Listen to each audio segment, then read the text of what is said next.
ஆடும் பரிவேல் அணி சேவல் என பாடும் பணியே பணியாய் அருள்வாய் தேடும் கயமாமுகனைச் செருவில் சாடும் தனி யானை சகோதரனே யாமோதிய கல்வியும் எம்மறிவும் தாமே பெற வேலவர் தந்ததனால் புவேல் மயல் போயரமை புணர்வீர் நாமேல் நடவீர் நடவீரினியே. திருவடியும் தண்டையும் சிலம்பும் சிலம்போடுருவ பொறுபடி வேலும் கடம்பும் தடம்புயம் மாறிரண்டும் அறுவடிவான வதனங்கள் ஆறும் மலர்கண்களும் குருவடிவாய் வந்து என் உள்ளம் குளிர குதி கொண்டவே குருவடிவாய் வந்து என் உள்ளம் குளிர குதி கொண்டவே. திருச்சிற்றம்பலம். தென்னாடுடைய சிவனே போற்றி, எந்நாட்டவர்க்கும் நிறைவா போற்றி, ஏகம்பத்துரை எந்தாய் போற்றி, பாகம் பெண்ணுரு ஆனாய் போற்றி, குவளை கண்ணி கூரன் காண்க அவளும் தானும் உடனே காண்க, வெற்றிவேல் முருகனுக்கு அரகர அரகர. இந்த நம்பி ஆரூரர் திருவடிகள் போற்றி போற்றி, இந்த குருநாதர் பொன்னார் திருவடி போற்றி போற்றி.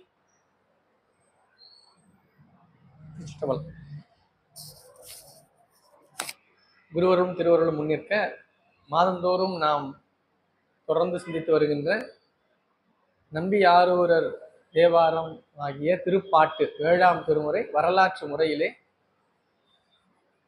கடந்த சில மாதங்களாக நாம் தொடர்ந்து சிந்திப்பதற்கு நம்முடைய சைவ சமய பக்தஜன சபை செம்மையான முறையிலே அருமையான நிகழ்வை செந்நெறிப்படுத்தி மாதந்தோறும் ஒரு பதிகம் என்கிற முறையிலே பதிகங்களை பொதுவாக சிந்திப்பதிலிருந்து வரலாற்று முறையிலே அந்த பதிகங்களை சிந்திப்பது என்பது அந்த அருளாளருடன் உடன் பயணிப்பதாக அமையும். அந்த முறையிலே சுந்தரமூர்த்தி நாயனார் தேவாரத்தை பொதுவாக நாம் வரலாறாக பார்த்து பதிகங்களாக ஓதிக்கொண்டிருந்ததை தாண்டி வரலாறாக முதல் பதிகம் இதை ஓதினார், இரண்டாவது எந்த பதிகம் என்கிற முறையிலே தெய்வ சேக்கிழார் பெருமான் அடி ஒற்றி அந்த வரலாற்றை நாம் தொடர்ந்து ஒவ்வொரு பதிகங்களாக சிந்தித்து வருகின்றோம். அந்த முறையிலே மேலும் ஒரு பதிகமாக இன்றைய தினம் சிந்திக்க இருக்கின்றோம். திருச்சிற்றம்பலம். நேசம் நிறைந்த உள்ளத்தால் நீளம் நிறைந்த மணிகண்டத்து ஈசனடியார் பெருமையினை எல்லா உயிரும் தொடையெடுத்து தேசம் உய்ய திருத்தொண்ட தொகை முன்பணித்த திருவாளன் வாசமலர் மின்கடல் வணங்க வந்த பிறப்பை வணங்குவான். திருச்சிற்றம்பலம். தெய்வ சேக்கிழார் பெருமான் நம்பி ஆரூரர் வரலாற்றை சொல்ல போகும் பொழுது தடுத்தாட்கொண்ட புராணம் என்கின்ற பகுதியிலும் ஏறுகோன் கலிக்காம நாயனார் புராணத்திலும் கடலிற்றறிவார் வரலாற்றிலும் மற்றும் வெள்ளானை சருக்கம் என்கின்ற 4 பகுதிகளாக திருத்தொண்டர் புராணம் என்று சொல்லப்படுகின்ற பெரிய புராணத்திலே சுந்தரமூர்த்தி நாயனார் வரலாற்றை அமைத்திருக்கின்றார். பெரிய புராணத்துல பாத்தீங்கன்னா ஒவ்வொரு நாயன்மாருக்கும் நாயன்மார் புராணம், இந்த நாயன்மார் புராணம்னு இருக்கும். சுந்தரமூர்த்தி நாயனாருக்கு மட்டும் அப்படி இருக்காது. வரலாற்றினுடைய தொடக்கத்திலிருந்து வரலாற்று நிறைவு வரையும் பயணிக்கின்ற ஒரு அடியவர் நம்முடைய சுந்தரமூர்த்தி நாயனார். தனியா ஒரு புராணம் சொல்ல வச்சிருக்க மாட்டார் சேக்கிழார். தடுத்தாட்கொண்ட புராணம்னு முதல்ல சொல்லியிருப்பார். எப்படி பெருமான் சுந்தரமூர்த்தி நாயனார் தடுத்து ஆண்டார் என்கின்ற பகுதியில வரலாறு தொடங்கிட்டு அதுல இருந்து தான் நம்ம பித்தாபிரை சொல்லி தொடங்க ஆரம்பிக்கும். அப்படியே வந்து கொண்டே இருக்கின்றார். ஆட்கொண்ட பிறகு தொடர்ந்து திரு ஆரூர் என்கின்ற தலத்திற்கு வருகின்றார். சுந்தரமூர்த்தி நாயனாருக்கு ஆன்ம தலமாக விளங்குவது திரு ஆரூர். திரு ஆரூர் வருகின்றார். கடந்த முறை பார்த்த பதிகங்கள்லாம் திரு ஆரூர் பதிகங்களாக கடந்த வகுப்புல பார்த்தோம். திரு ஆரூருக்கு வந்தவுடனே அடியார்கள் எல்லாம் எதிர்கொண்டு அவரை அழைக்கின்றார்கள். அடியார்கள் அழைத்தவருக்கு பறவையாரை காண்கின்றார். பறவையார் வரலாறு எல்லாம் முடியுது.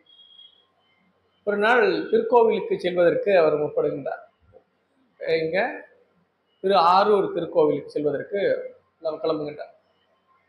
திருக்கோவிலுக்குள் வந்து கொண்டே இருக்கும் பொழுது நீங்க கோவிலுக்குள்ள போனீங்கன்னா தேவாசிரிய மண்டபம் இருக்கும். தேவாசிரிய மண்டபம் தாண்டி தான் கோயில் போகும். தேவாசிரிய மண்டபத்திலே அடியார் பெருமக்கள் எல்லோரும் அமர்ந்து இருக்கின்றார்.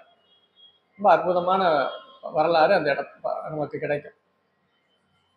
அடியார்கள் எல்லாருமே ஒரு இடத்தில் அமர்ந்து வழிபாடு செய்து கொண்டிருப்பார். திருக்கோவில எல்லா இடத்துலயும் வந்துட்டு எல்லாம் பண்ணக்கூடாது.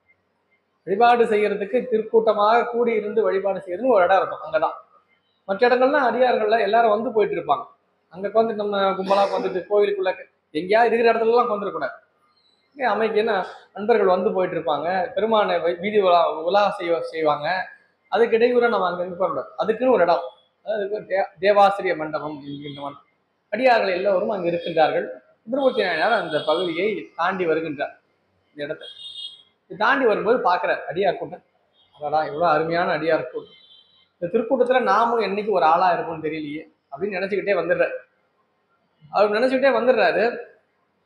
அப்படி வந்த உடனே அங்க இருக்கிற எல்லா இடத்துலயும் ஒருத்தர் இருப்பாங்கல்ல, யாராவது ஒரு சில பேர், அது மாதிரி அங்க யாராவது ஒருத்தர், என்னதான் இவர் இருந்தாலும் அடியார்கள் எல்லாம் இப்படி வணங்காம இவர் பாட்டு கம்முன்னு போகக்கூடாது அப்படின்னு சொல்லிட்டான் ஒருத்தன் அங்க இருக்கிற. இங்க விரண்மண்டர் என்கின்ற ஒரு அடியார் இருக்கின்றார். 63 நாயன்மார்ல அவரு ஒருத்தர். அவர் இருக்க என்ன ஆச்சு ஐயா, அவரு சுந்தரமூர்த்தி நாயன், சுந்தரமூர்த்தி நம்பி ஆரூரர், அவர் மிக போனாரு, அவர் அடியார்களை வணங்காம போயிட்டாருன்னு சொல்றாங்க. அப்படி அடியார்களை வணங்காமல் இறைவனை வணங்கி என்பதற்காக ஒரு செல்லுகின்றார் என்றால் அவரை சைவத்தில் விட்டே புறகு அப்படின்ட்டார். அவர் சைவத்திலே தேவையில்லைன்றார். சைவம் என்ன சொல்லுது?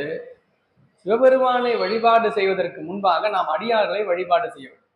அடியார்களை வணங்கி மட்டும்தான் என்ன பண்ணும், ஆண்டவனை வணங்க போகணும். நீ ஆண்டவனை வணங்க போகலாம் கூட பரவாயில்ல, அடியாரை முதல்ல வணங்கிடு. அதுதான் சைவம் கற்றுக். மனித நேயம், அடிப்படையாக மனித நேயம். மற்ற எல்லா மதங்களும் சமயங்களும் பேசுறது தானே மனித நேயம், பொதுப்படையா பேச. சைவம் என்ன சொல்லுது? அடியார்களை வணங்க வேண்டும். ஒரு அடியாரை கண்டவுடன் ஐயா வணங்கணும். அவர் வணங்காம போயிட்டாரு அடியார் திருக்கூட்டத்தை அப்படின்னு சொல்றாரு. அவர் சைவத்தை விட்டே அவரை தள்ளி வச்சிடறேன்ட்டார். அங்க இருந்து ஒருத்தர் வந்து, ஐயா என்ன எப்படி சொல்லிட்டீங்க, சிவபெருமானாலே தடுத்து ஆட்கொள்ளப்பட்டவர் அவரை போய் நீங்க போயிட்டு புறகுன்னு சொல்லிட்டீங்களே, நல்லா இருக்காது, இதெல்லாம் சரியா இருக்குமா, எவ்வளவு பெரிய அடியார் அவர் அப்படின்னு.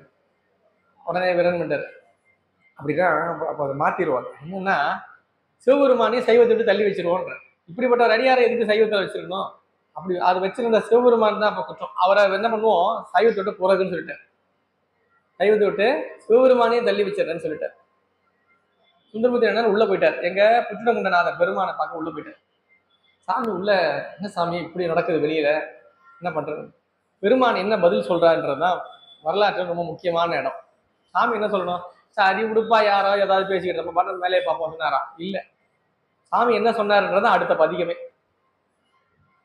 சாமி என்ன சொன்னாரா? தொல்லை மால்வரை பயந்த தூயாள் தந்திருப்பாகன் அல்லல் தீர்த்து உலகு உய்ய மறையளித்த திருவாக்கால் தில்லைவாழ் அந்தனர்தம் அடியார்க்கும் அடியேன் என்று எல்லையில் வன்புகழாரை எடுத்து இசைப்பா மொழி என்றார். பெரிய புராணத்துல வர ஒரு பாட்டு. சாமி சுந்தரமூர்த்தி நாயனாருக்கு 2 இடத்துல பாட்டு எடுத்து கொடுக்குறாரு. பித்தா பிரிசூரின்னு ஒரு வார்த்தை முதல்ல ஒரு தொடர் எடுத்து கொடுத்தார். அடுத்தது தில்லைவாழ் அந்தனர்தம் அடியார்க்கும் அடியேன் அப்படின்ற தொடரையே சிவபெருமான் தான் எடுத்து கொடுக்குறாராம். எடுத்து கொடுக்கிறவர் யாரு? தொல்லை மால்வரை பயந்த தூயாள், வரை என்று சொல்லக்கூடிய மலையினுடைய மகளாக, மலையத்துவசனுடைய மகளாக பிறந்த பெருமாட்டி உமையம்மை அவருடைய கணவளாக வழங்குகின்ற பெருமான்.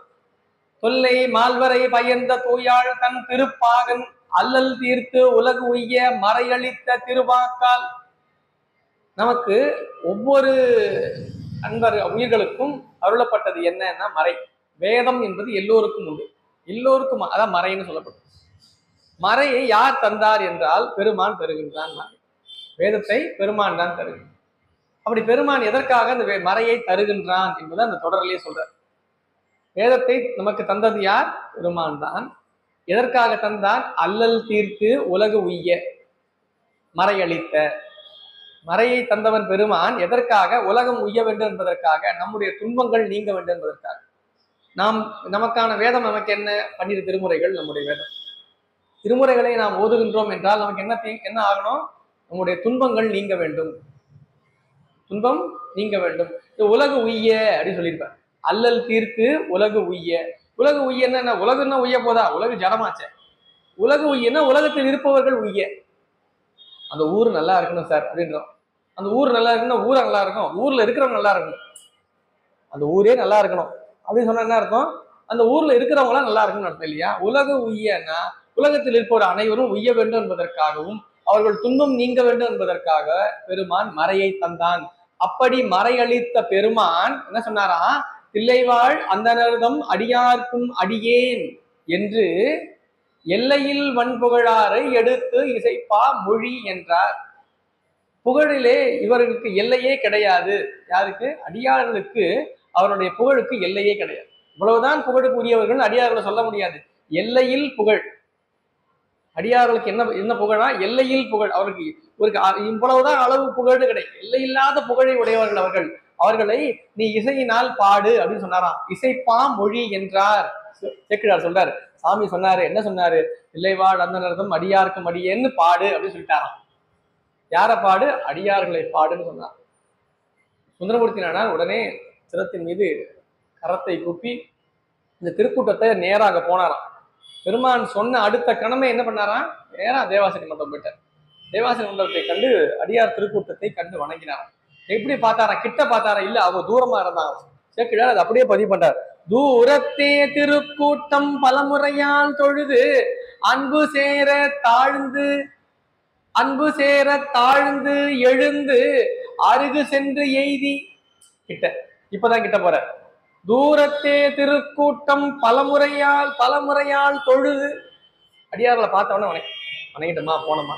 ஏன் நீங்க வணங்குறீங்களா? நான் அப்பவே வணங்கிட்டேன் சார் சொல்லுவோம்ல. நான் அப்பவே வணங்கிக்கிட்டே போகணும். அவர் எவ்வளவு வாட்டி வணங்கினாருன்னே தெரியல. அவர் விழுந்து வணங்கி எழுந்து போயிட்டே இருக்காரு. அவர் பலமுறையால் தொழுது அன்பு சேர தாழ்ந்து, ஏதோ செய்யணுமேன்ற கடமை இல்ல, அன்பின் பயத்தில் அவர்களுக்கு அடிபணிய வேண்டும் என்பதற்காகவே கிட்ட போறாராம். அருகு சென்று எய்தி நின்று அழியா வீரத்தார் எல்லாருக்கும். இவர்களுக்கு இவருடைய வீரத்தின் எல்லை என்னன்னு சொல்ல முடியும். அப்படிப்பட்ட வீரத்தை உடையவர்கள், வீரமானவர்கள் யாரு? அடியார் பெருமக்கள். அந்த அடியார் பெருமக்களை எப்படி பாடினாரா? நின்றழியா வீரத்தார் எல்லாருக்கும் தனித்தனி வேறு அடியேன் என்று ஆர்வத்தால் திருத்தொண்ட தொகை பதிகம் அருள் செய்தார். அடியார்களை வெவ்வேறான நிலையிலே அடியார்களை பகுத்து, அடியார்கள் யார், ஒவ்வொரு அடியார்களுக்கு நாமும் என்ன என்பதை விரித்து உரைத்து அற்புதமான ஒரு பதிகத்தை அருளி செய்தார். திருத்தொண்ட தொகை. திருத்தொண்ட தொகை அருளி செய்தார். சேக்கிழார் சுந்தரமூர்த்தி நாயனார் திருத்தொண்ட தொகையை தொடங்கினார் அப்படின்ற. எப்பொழுதுமே திருத்தொண்ட தொகையை பாடுவதற்கு முன்பாக இந்த பாடலை சொல்லி பாடணும். பெரிய புராணத்துல சேக்கிழார் சொல்றார், சுந்தரமூர்த்தி நாயனார் திருத்தொண்ட தொகை என்ற பதிகத்தை பாட தொடங்கினார்னு சொல்றாருல்ல. அப்ப திருத்தொண்ட தொகையை சேக்கிழார் படிச்சிருக்கார். சேக்கிழார் பெருமான் அந்த பதிகத்தை ஓதி இருக்கின்றார். அந்த ஓதியதின் பயனாக இப்படிப்பட்ட அருமையான ஒரு பதிகத்தை சுந்தரமூர்த்தி நாயனார் தொடங்கினார் அப்படின்னு ஒரு பாடலை வச்சுட்டு அடுத்த திருத்தொண்ட தொகை ஆரம்பிக்குது. நாம என்ன பண்ணோம்? சேக்கிழார் பெருமான் வாக்காக அமைந்த அந்த பாடல்களை ஓதி பின்பு நாம் பதிகங்களை பாராயணம் செய்யும். அது ஒரு முறை. பதியம் பாராயணம் செய்யும் பொழுது சுந்தர தேவார முற்றோதல் ஆகட்டும், மற்ற முற்றோதல் செய்யும் பொழுது பொதுவாக மூவர் முதலிகள் தேவாரம், நாவுக்கரசர் தேவாரம், சுந்தரமூர்த்தி நாயனார் தேவாரம், ஞானசம்பந்தர் தேவாரத்தை முற்றோதல் செய்வோம். தேவாரத்திற்கு முன்பாக தெய்வ சேக்கிழார் பெருமான் அருளிய அந்த வரலாற்றினுடைய அந்த பதிக தொடக்கத்திற்கு முன்பாக அமைந்த பாடல் இருக்கும். இந்த பாடலை தொடங்கினார். தோடுடைய செவியன் என்று எடுத்தார் அப்படின்வார். அப்ப அந்த பாடலை சொல்லிட்டுதான் தோடுடைய செவியன் பாடல். கூற்றாயினவாறு என்று விளக்குகிறீர் என்று நீடிய பதிகம் எடுத்தார்வார் ஒரு இடத்துல சேக்கிழார். அதை சொல்லிட்டுதான் கூற்றாயினவாறு சொல்லணும். இப்படி ஒவ்வொரு பதிகங்களுக்கு முன்பாக தெய்வ சேக்கிழார் பெருமான் பாடலை நாம் ஓதி பிறகு ஓதும் பொழுது சேக்கிழார் பெருமான் அந்த பாடலை அணுகிய நிலை என்ன என்பதை நாம் ஓரளவுக்கு உணரலாம். நாம பதிகத்தை பார்க்கறது வேற. நம்முடைய அறிவை கொண்டு நாம் பார்ப்போம். ஒரு அருளாளர் அந்த எந்த நோக்கில் அந்த பதிகத்தை அணுகி இருப்பாரோ அந்த நிலையில் நின்று அந்த பதிகத்தை நாமும் அணுகும் பொழுது நமக்கு அந்த அருளாளர் பெற்ற அனுபவத்தில் ஒரு சதவீதமாவது நமக்கு கிடைக்கும். நாமளா படிச்சா நம்ம அறிவு கெட்டதுதான் நமக்கு தெரியும் இல்லையா? எப்பொழுதுமே ஒரு நூலை நாம் ஓத தொடங்குவதற்கு முன்பாக அந்த நூல் ஆசிரியரை வணங்க வேண்டும். அந்த நூல் ஆசிரியரை வணங்கும் காரணம், அந்த நூலை அவர் எழுதும் பொழுது என்ன நிலையில் விளங்கினாரோ அந்த அனுபவத்தில் ஓரளவை பெற்று அந்த நூலுக்குள் செல்லும் பொழுது அந்த நூலினுடைய ஒரு அளவுக்கான அனுபவத்தை நாம் பெறலாம். இல்லைன்னா சொற்பொருள் தான் கிடைக்கும் நமக்கு. இந்த அறிஞர் பொருள் மாதிரி மீனிங் இந்த கூகுள்ல இருந்து யூடியூப்ல இருந்து எல்லாம் பாக்குறோம் பாருங்க, அதுல இருந்து அந்த மாதிரி பொருள் தெரிஞ்சுக்கலாம். அதை வச்சு நம்ம என்ன பண்ண போறோம்? நமக்கு எது ஒண்ணு நாம எதை தெரிந்து கொள்ளுகின்றோமோ அது நமக்கு ஒரு நல்ல அனுபவத்தை தர வேண்டும், நம் வாழ்விலே மாற்றத்தை தர வேண்டும். அதுதான் பதிகத்துக்கு இல்லையா? அது ஞானசம்பந்தர் ஏன் பதிகத்தை பாடணும் எழுதி வைக்கிறாங்க? ஏன் அப்பர் பெருவான் பதிகத்தை பாடணும்? சுந்தரமூர்த்தியோட பதிகத்தை எடுத்து வைக்கிறாங்க பின்னாடி வரவங்களுக்கு எல்லாரும் பயன்படுத்த வேண்டும் என்பதற்காக. அவங்களுக்கா பதியம் பாடினாங்க? இல்ல, அவர்களுக்காக அவர்கள் எந்த பதிகத்தையும் செய்யல. அவர்கள் செய்தது பின்னே வருகின்ற பெருமக்கள் இந்த அருளை பெற்று அவர்களும் உய்ய வேண்டும் என்பதற்காகத்தான் பதிகங்களாக பதிவு செய்தார். கோயிலுக்கு போயிட்டு கையெடுத்து சாமியை கும்பிட்டு அப்படி கம்மி போயிருக்கலாம்ல, யோசிச்சு பாருங்க, அப்படியே போயிருக்கலாம்ல. எல்லாருமே எல்லா அடியார்களும் கோயிலுக்கு வந்து பெருமானை வழிபாடு செய்து மனதார வழிபாடு செய்து போயிடலாம்ல. ஏன் பதிகம் பாடணும்? பெருமானை புகழ்ந்து ஓத வேண்டும், அவனை துதித்து பாட வேண்டும். அப்படி எப்படி பாட வேண்டும் என்பதை வரையறுத்ததுதான் திருமுறை. எப்படி அவனை பாட வேண்டும் என்பதற்கான முறைதான் திருமுறை. திருமுறையால் தான் அவனை வழிபாடு செய்ய வேண்டும். அதுக்கு தான் பதிகங்களை அருளி செய்யறான். ஒவ்வொரு அருளாலையும் பெருமான் இந்த பூ உலகிற்கு அனுப்பியதின் நோக்கம் அவர்கள் பெற்ற அருளை பதிகங்களாக பதிவு செய்வதற்காக. நாம எடுத்துக்கிட்டு நம்ம மட்டும் போயிட்டோம்னா யாருக்கு பின்னாடி வரணும்? பயன் தராது இல்லையா? ஒரு அருளாளர் எதுக்கு இங்க பூ உலகத்துக்கு வரணும்? பின்னே வருகின்ற பல்லாயிரக்கணக்கான பல கோடி ஆன்மாக்கள் உய்ய வேண்டும். அதற்கான அருளை தேக்கி வைப்பதற்கான ஒரு இடம் தான் நூல்கள், அருள் நூல்கள்னு சொல்லப்படும். யாரோ வந்தாரும் போனாரும் இருக்கவும் போனோம் எழுதல் நூல்லாம் இல்லை. அருளாளர்கள் அருளிய நூல்கள், அவதார புருஷர்கள், சீவன் முத்தர்களாகிய நாயன்மார்கள் அருளிய நூல்கள் என்பது அதுதான் நம்முடைய வழிபாட்டிற்குரியது. அப்படி சுந்தரமூர்த்தி நாயனார் அருளி செய்வதுதான் திருத்தொண்ட தொகை. திருத்தொண்ட தொகையை அவர் அருளி செய்கின்றார். திருத்தொண்ட தொகை பதிகம் வந்து மிக அருமையான நெடிய பதிகம். சுந்தரமூர்த்தி நாயனார் அருளிய பல ஆயிரக்கணக்கான பதிகங்கள்ல நமக்கு கிடைத்தது ஒரு 100 பதிகங்கள். இப்போ சமீபத்துல ஒரு சில ஆண்டுகளுக்கு முன்பாக ஒரு பதியம் கிடைத்ததாக ஒரு தகவல். அதாவது 101 பதிகங்கள். ரொம்ப பழைய பதிப்பா 100 தான் இருக்கும் பதிகம். சுந்தரமூர்த்தி நாயனார் பதிகத்துல நான் பார்த்தது 1980 85 நான் 90 நான் பதியம் படிக்கும் பொழுது வழிபாட்டு 100 பதிகம் தான் இருக்கும், அதுக்கு மேல இருக்காது. இப்போ வர பதிகங்கள் புத்தகங்கள் எல்லாம் இப்போ கிட்டத்தட்ட ஒரு 2010க்கு மேல வர புத்தகங்கள்லாம் பார்த்தீங்கன்னா 101 பதியங்கள் இருப்பதாக பதிவு இருந்தது. பின்னே கிடைச்சதுன்னு சொல்றாங்க. ஒரு நாகை காரவணம் பதியம் ஒன்று கிடைச்சதுன்னு சொல்லி போட்டிருக்கோம். அதுவும் ஓதலாம், ஒன்றும் தவறு ஒன்றும் இல்லை நமக்கு ஒன்றும். அப்படி அந்த 101 பதிகங்கள்ல மிக முக்கியமான பதிகம் இந்த திருத்தொண்ட தொகை. 12 திருமுறைகளில் ஒரு பதிகம், 12 திருமுறைகள்ல ஒரு பதிகம் ஒரு திருமுறையே நமக்கு தந்தது என்றால் அந்த பெருமைக்குரியது திருத்தொண்ட தொகை தான். ஒரு பதிகத்தினால் ஒரு திருமுறையே உருவாகுமா அப்படின்னு கேட்டீங்கன்னா அதுக்கு காரணம் திருத்தொண்ட தொகை. திருத்தொண்ட தொகை என்கின்ற இந்த ஒற்றை பதிகத்தை கொண்டு பின்னே வருகின்ற இவருக்கு சுந்தரமூர்த்தி நாயனாருக்கு ஒரு சில ஆண்டுகள், சில 100 ஆண்டுகள் பின்னே வருகின்ற நம்பியாண்டார் நம்பிகள் என்கின்ற ஒரு அருளாளர் திருத்தொண்டர் திரு அந்தாதி என்கின்ற நூலை செய்கின்றார். திருத்தொண்டர் திரு அந்தாதி, இது திருத்தொண்ட தொகை. அவர் திருத்தொண்டர் திரு அந்தாதி செய்கின்றார். நாயன்மார்களை பட்டியலிடுகின்றார் சுந்தரமூர்த்தி நாயனார். பட்டியலிடும் பொழுது ஒவ்வொரு நாயன்மாருக்கும் ஒரு வரி, ஒவ்வொரு வரியிலே அடியேன் என்று குறிப்பிட்டு ஒரு தொடரை 61 நாயன்மார்களையும் 9 தொகை அடியார்களையும் வரையறுப்பதுதான் திருத்தொண்ட தொகை. ஒவ்வொரு வரியாக அமைத்த திருத்தொண்ட தொகையை பின்னே வருகின்ற நம்பியாண்டார் நம்பிகள் திருத்தொண்டர் திரு அந்தாதி என்கின்ற நூலாக செய்கின்றார். அது ஒரு 4 வரி ஒரு பாடல்களாக அமைந்திருக்கும். வெண்பாவாக அமைந்த பாடல் அது வெண்பால கட்டளை கலித்துறையில் அமைஞ்சிருக்கும். சுந்தரமூர்த்தி நாயனார் அவருடைய திருத்தொண்ட தொகையை அடியொற்றி வந்த நம்பியாண்டார் நம்பி அருளிய திருத்தொண்டர் 4 வரியில வச்சிருப்பார். ஒரு நாயன்மாருக்கு ஒரு 4 வரி வச்சிருப்பார். இப்போ இன்னும் வரலாறு பெருசா இருக்கும். இந்த இரண்டையும் கொண்டு திருத்தொண்ட தொகை, நம்பியாண்டார் நம்பிகள் திருத்தொண்ட திரு அந்தாதி, இந்த இரண்டையும் கொண்டு அந்த நாயன்மார் யார், அந்த நாயன்மார் எந்த தலத்தில் பிறந்தார், எந்த தலத்தில் அருள் பெற்றார், இந்த தலத்தில் முத்தி பெற்றார் என்பதை எல்லாம் வரலாற்று அளவிலே நேரில் சென்று ஒவ்வொரு இடமாக சென்று அதை அறிந்து அருளால் குருவருளால் அதை பெற்று அது நமக்கு பதிவு செய்ததுதான் தெய்வ செக்கிழார் பெருமான் அருளிய திருத்தொண்டர் புராணம். திருத்தொண்டர் புராணம் எப்போ வருது? திருத்தொண்ட தொகை, திருத்தொண்ட தொகையை அடி ஒற்றி திருத்தொண்டர் திரு அந்தாதி, திரு அந்தாதி அடி ஒற்றி திருத்தொண்டர் புராணம், பெரிய புராணம் இன்னைக்கு சொல்றோம். பெரிய புராணம் என்கின்ற 12ஆம் திருமுறையாக விளங்குவது பெரிய புராணம். 12 திருமுறைகள்ல ஒரு திருமுறை எது? பெரிய புராணம். அந்த பெரிய 12ஆம் திருமுறை உருவாவதற்கு காரணம் எது? வித்து எது? திருத்தொண்ட தொகை. ஒரு நாயன்மாரனுடைய ஒரு பதிகம் ஒரு திருமுறையே தருமா என்றால், சுந்தரமூர்த்தி நாயனார் பதிகங்கள்லாம் சேர்ந்து ஒரு தொகுப்பு தான் 7ஆம் திருமுறை, அது நமக்கு தனி. ஆனால் அதில் இருக்கின்ற ஒரு பதிகத்தை கொண்டு ஒரு திருமுறையே உருவாகி அந்த பெருமைக்குரியது திருத்தொண்ட தொகை. இது வேற எதுவும் இல்லை, இதுல வெறும் அடியார்களுடைய வரலாற்றை குறிப்பதாக அமையும். ஒரே ஒரு வரியில தொடர் வச்சிருப்பார். சாமி சொன்ன அடுத்த கணமே போயிட்டு என்ன பண்றாரு, என்ன பாடுறதுன்னு தெரியல, சாமி அடியை எடுத்து கொடுத்துடுறாரு. இதெல்லாம் திருத்தொண்ட தொகையோட சிறப்பு. ஒரு பதிகத்தை நாம் சிந்திக்க இருக்கின்றோம் என்பதற்கு முன்பாக அந்த பதிகத்தினுடைய சிறப்புகளை தெரிஞ்சுக்கணும். அந்த பதிகங்களையே சிறப்பு என்னன்னு தெரிஞ்சுக்கிட்டு அந்த பதிகத்தின் பொருள் தெரிந்து கொள்வது பெரிய விஷயம் இல்லை. நம்ம பாடலை சொல்லிக்கிட்டே போகும்போது உங்களுக்கு எல்லாம் அடியார் திருநாமங்கள்லாம் தெரிய வந்துடும். அதற்கு முன்பாக அந்த பதிகத்தினுடைய பயன் என்ன, அதனுடைய மூலம் என்ன, அதனுடைய அது தொடக்கம் எங்க, மூலம் எங்கிருந்து தொடங்குகிறது, அது உருவாவதற்கு காரணம் என்ன, இதெல்லாம் தெரிஞ்சுக்கணும். பதிகத்தை பார்க்கணும்னா பாடலை தொடங்கி நேரா பாடிட்டே போறது இல்லை. அது எப்படி ஆரம்பிச்சிருக்கோம், அதுக்கு காரணம் என்ன, ஒரு நாயன்மாருடைய கேள்வி கேட்கறதுனால அது பெருமான் அதை என்ன பண்றாரு, சுந்தரமூர்த்தி நாயனாரை கொண்டு இந்த பதிகத்தை அருளி செய்கின்றார்.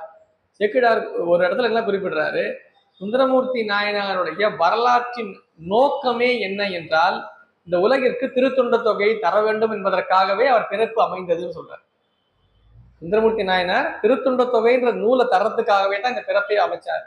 ஏன்னா இந்த உலகம் எதை முதலில் புரிந்து கொள்ள வேண்டும் என்றால் நம்முடன் வாழ்கின்ற அன்பர்களையும் நமக்கு முன்னே வாழ்ந்த அன்பர்களையும் வணங்க வேண்டும் என்பதை அறிந்து கொள்ள வேண்டும்.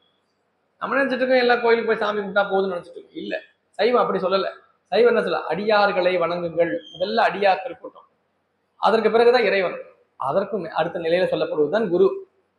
சங்கம லிங்க குரு, குரு லிங்க சங்கம வழிபாடுன்னு சொல்லுவாங்க.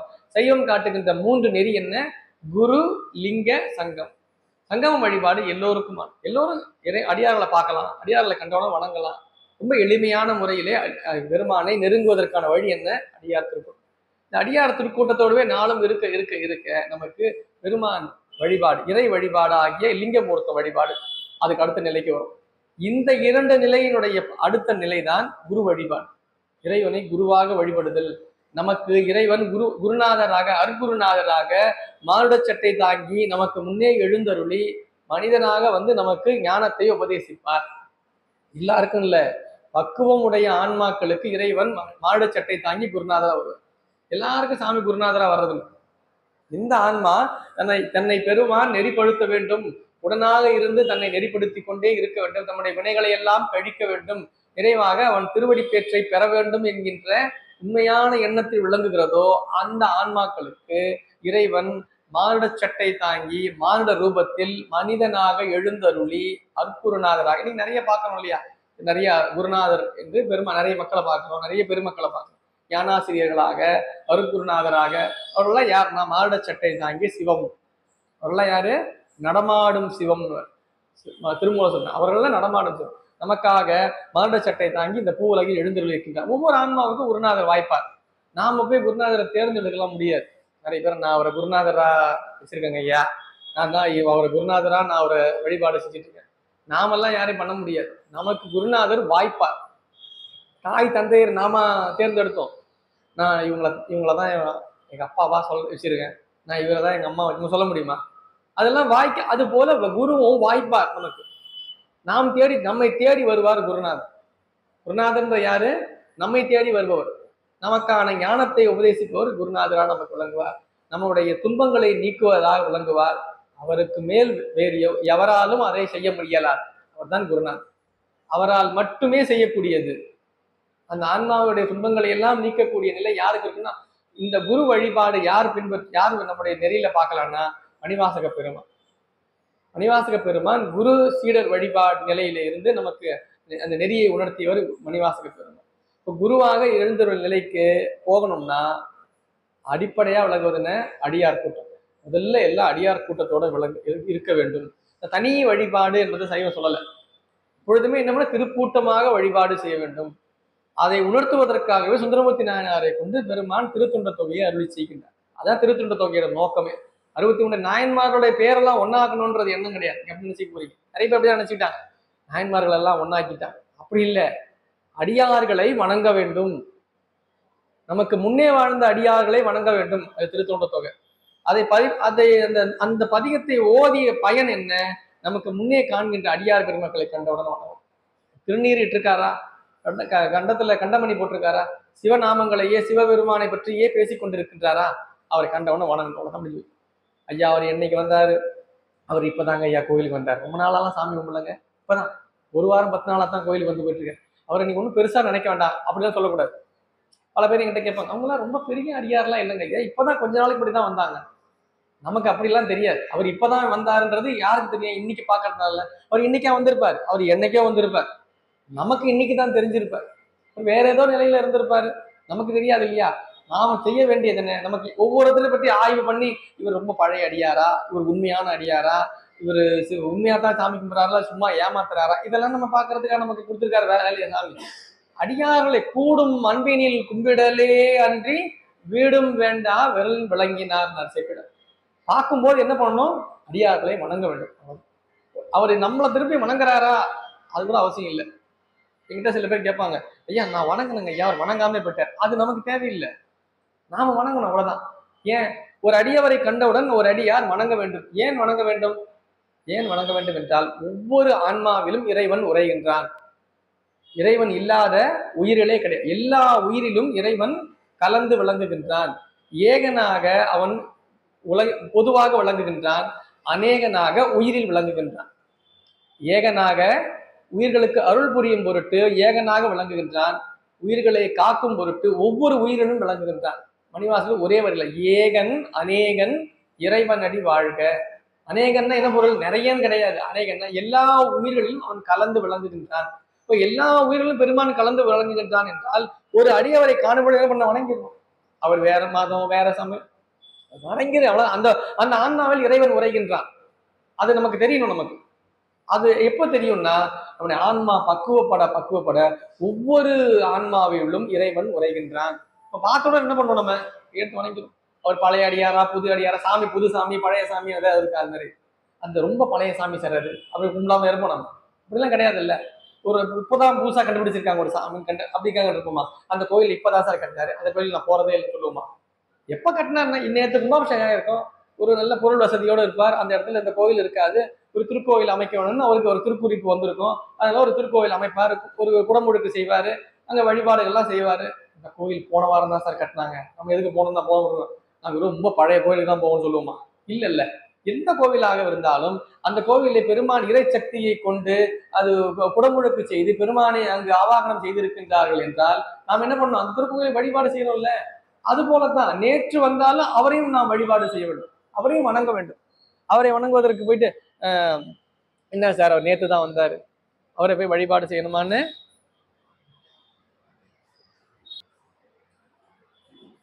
ஒவ்வொரு அடியார்கள் திருநாமத்தை சுந்தரமூர்த்தி நாயனார் திருத்தொண்ட தொகை என்கின்ற முறையிலே அருளி செய்கின்றார்.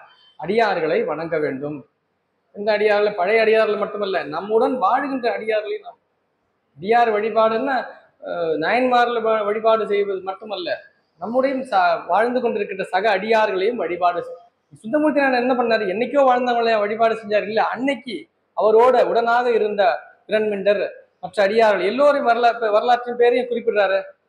ஞானசம்பந்தர் நாவுக்கரசர் அவருக்கு 200 ஆண்டுகளுக்கு முன்னாக வாழ்ந்தவர்கள். அவர்களை மட்டும் குறிப்பிடல, அவர் அவரோடு வாழ்கின்ற அன்பர் பெருமக்களையும் குறிப்பிட்டு நிறைவாக பின்னே வருகின்ற எல்லா அடியார்களும் சேர்த்து பொதுவான ஒரு தொடரையும் கையாளுகின்றார் பதியத்தில். அப்படி சுந்தரமூர்த்தி நாயனார் அருளி செய்த இந்த அற்புதமான திருத்தொண்ட தொகை என்கின்ற பதியம் உருக்கத்தோடு ஒவ்வொரு அடியார்களையும், எல்லா அடியார்களுக்கும் எப்பொழுதுமே நாம் அடியவர் தான். அந்த அடியாருக்கு மேல நான் சார், நான் அந்த அடியாரும் ஒண்ணும் இல்லை அப்படின்னு சொல்லக்கூடாது. எல்லா அடியார்களுக்கும் நாம் எப்பவுமே அடி. சுந்தரமூர்த்தி நாயனாரே அடியாருக்கும் அடியேன்னு சொன்னதுக்கு அப்புறம் நாம என்ன சொல்றது? எல்லா அடியார்களுக்கும் அடியேன் தான் நம்ம எப்பவுமே. எப்போ அந்த அடியாருக்கு நான் அடியேன்லாம் இல்லை சார், அந்த அடியாருக்கு எப்பவுமே மேலதான் நான்லாம். அந்த நிலை வருதுன்னா அவர்கள் இன்னும் அடியாரதாக ஆகுவதற்கான பக்குவத்தை பெறவில்லைன்னு பொருள். அடியார்கள்லாம் என்ன சொல்லணும்? தன்னை எப்பொழுதுமே அடியவனாகவே கருதுவார். ஞானசம்பந்த பெருமானை பார்க்கும் பொழுது அப்பர் பெருமான் என்ன சொன்னார்? தன்னை அடியவன் தான் சொன்னார். அது உயர்ந்தவன் இன்னைக்கு எங்கேயுமே குறிப்பிடலை. அப்பர் பெருமான் வயசுல மூத்தவர் தான். இருந்தாலும் ஞானசம்பந்தரை பார்க்கும்போது நான் அடியார் தான், நானும் ஒரு அடியவன் தான். எல்லா உயிர்களுக்கும் இருக்க வேண்டியது என்ன? ஒருவரை காணும் பொழுது நாம் அவர்களுக்கு அடியவர் தான். அந்த மனோநிலை என்று வருகிறதோ அப்பொழுதுதான் நமக்கு சைவம் சொல்லுகின்ற அந்த உண்மையான நிலையை நம்மால் உணர முடியும். அப்படி இந்த திருத்தொண்ட தொகை என்கின்ற பதிகத்துல 63 நாயன்மார்களையும் மற்றும் 9 தொகையடியார்களுடைய ஒவ்வொரு வரலாற்றையும் ஒரு வரியில சொல்லியிருப்பார். நாம் இப்போ ஒவ்வொரு தொடரையும் ஒரு வரலாறா பார்க்க போறோம். தொடர்ல என்ன சொல்லியிருக்காரு மட்டும் பார்க்க போறோம். அப்படி பார்ப்பதற்கு முன்பாக இந்த திருத்தொண்ட தொகை என்கின்ற பதிகத்தை ஓரளவுக்கு திருத்தொண்ட தொகை எல்லாருக்குமே தெரிஞ்சிருக்கும். இல்லைவாழ் அந்த பதிகம் எல்லாருக்குமே தெரிஞ்சிருக்கும். இந்த பதிகத்துல ஒரு முக்கியமான ஒரு செய்தி இருக்கு. இங்க இருக்கவங்க ஓரளவுக்கு என்ன படிச்சிருப்பீங்க இந்த பதிகத்தை. சுந்தரமூர்த்தி நாயனார் அடியார்களை 2 நிலையில பிரிச்சு வச்சிருப்பார், காமிச்சிருப்பார் அந்த பதிகத்தில். திருத்தொண்ட தொகையை நீங்க அப்புறமா வீட்டுல போய் சுந்தரமூர்த்தி நாயனார் தேவாரத்தை எடுத்து பார்த்தீங்கன்னா உங்களுக்கு தெரியும். திருத்தொண்ட தொகை இந்த பதிகத்தை பார்த்தீங்கன்னா தில்லைவாழ் அந்தனர்தம் அடியார்க்கும் அடியேன் அப்படின்னு தொடங்குகின்ற அந்த பதிகம். அந்த பதிகத்தை அப்புறமா எடுத்து பாருங்க. அடியேன் என்று ஒரு சில அடியார்களை குறிப்பிட்டிருப்பார். அடியார்க்கும் அடியேன் என்று ஒரு சில அடியார்களை குறிப்பிட்டிருப்பார். தனித்தனி வேறு அடியேன் என்று அப்பர் சேக்கிழார் அதான் குறிப்பிடுறார். வேறு அடியேன்னு சொல்றார், தனித்தனியா வேறு அடியேன்னு குறிப்பிடுறார் அப்படின்றார் சேக்கிழார். ஏன்னா சேக்கிழாருக்கு அந்த இடம் அந்த அந்த குறிப்பை உணர்ந்தார் சேக்கிழார். பலரும் படிக்குமா நினைச்சிருப்பான், அடியேன் அடியேன்னு சொல்லிக்கிட்டே போறாரு பாட்டுல. அடியேன்னு மட்டும் சொல்லல, அடியேன்னு ஒரு சில அடியார்களை குறிப்பிடுவார், அடியார்க்கும் அடியேன்னு ஒரு சில அடியார்களை குறிப்பிடுவார். இந்த பதிகத்தை பார்த்தீங்கன்னா பாடலை கவனிச்சுன்னா தெரியும். அது ஒரு சில அடியார்களுக்கு அடியார்க்கும் ஏன் அப்படி போட்டாரு, கொஞ்சம் இடம் காலியா இருந்தது அதனால அடியார்க்கும் அடியேன்னு போட்டாரு. அந்த வரியை சொல்லிக்கிட்டே வந்தார், இடம் பத்தல அடியேன்னு போட்டாரு. அப்படியா? அப்படி கிடையாது. அப்படி அடியேன் அடியார்க்கும் அடியேன்னு ஒண்ணு கிடையாது. இது வேற அது வேற. சேக்கிழார் அதை நம்ம குறிப்பா பெரிய புராணத்துல பதிவு பண்றாரு.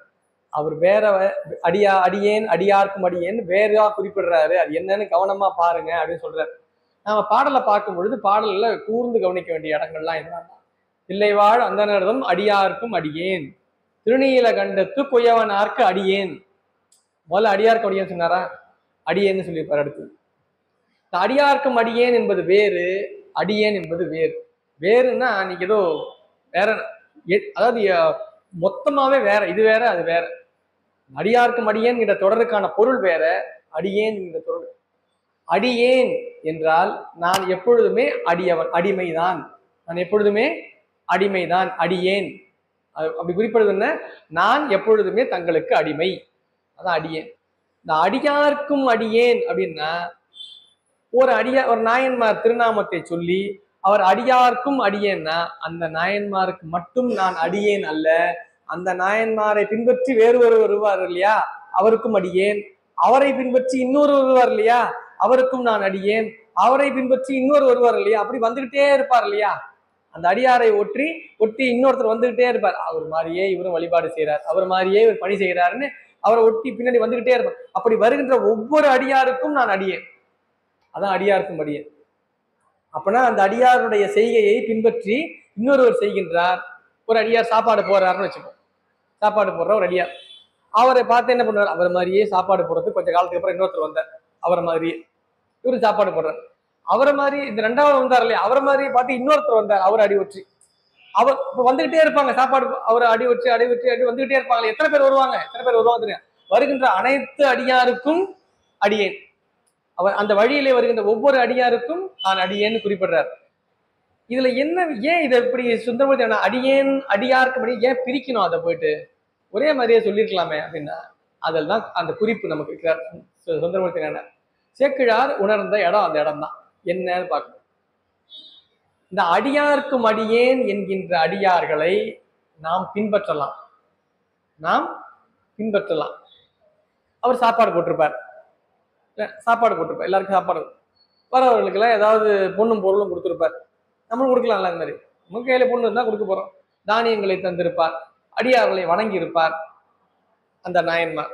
அவரை மாத்தி பின்னாடி வரவர் அவரை மாதிரியே வணங்குவார், அவரை மாதிரியே பின்னாடி இன்னொருத்தர் வருவார், அவரும் வணங்குவார். அவரை அடிவற்றி இவர் வந்தாருன்னு இவரை ஒருத்தர் வணங்குவாரு, அவர் அடிவற்றி இன்னொருத்தர் அவரையும் ஒருத்தர் வணங்குவாரு.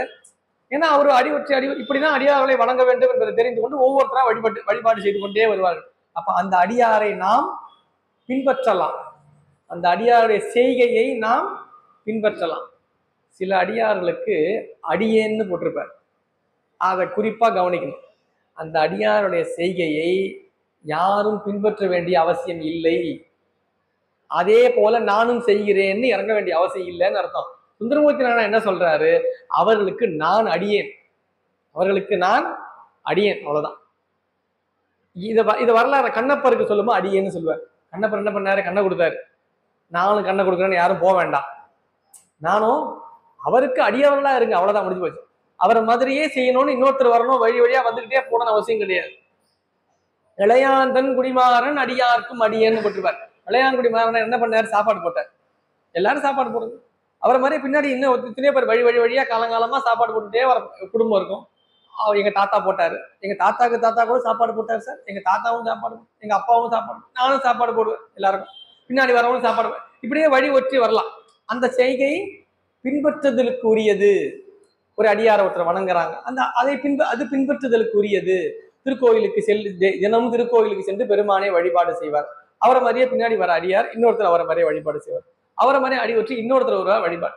இது அப்ப அடியார்க்கு மடியேன் என்று சொல்லுகின்ற அந்த அடியார்கள் எல்லோரையுமே நான் பின்பற்றலாம்.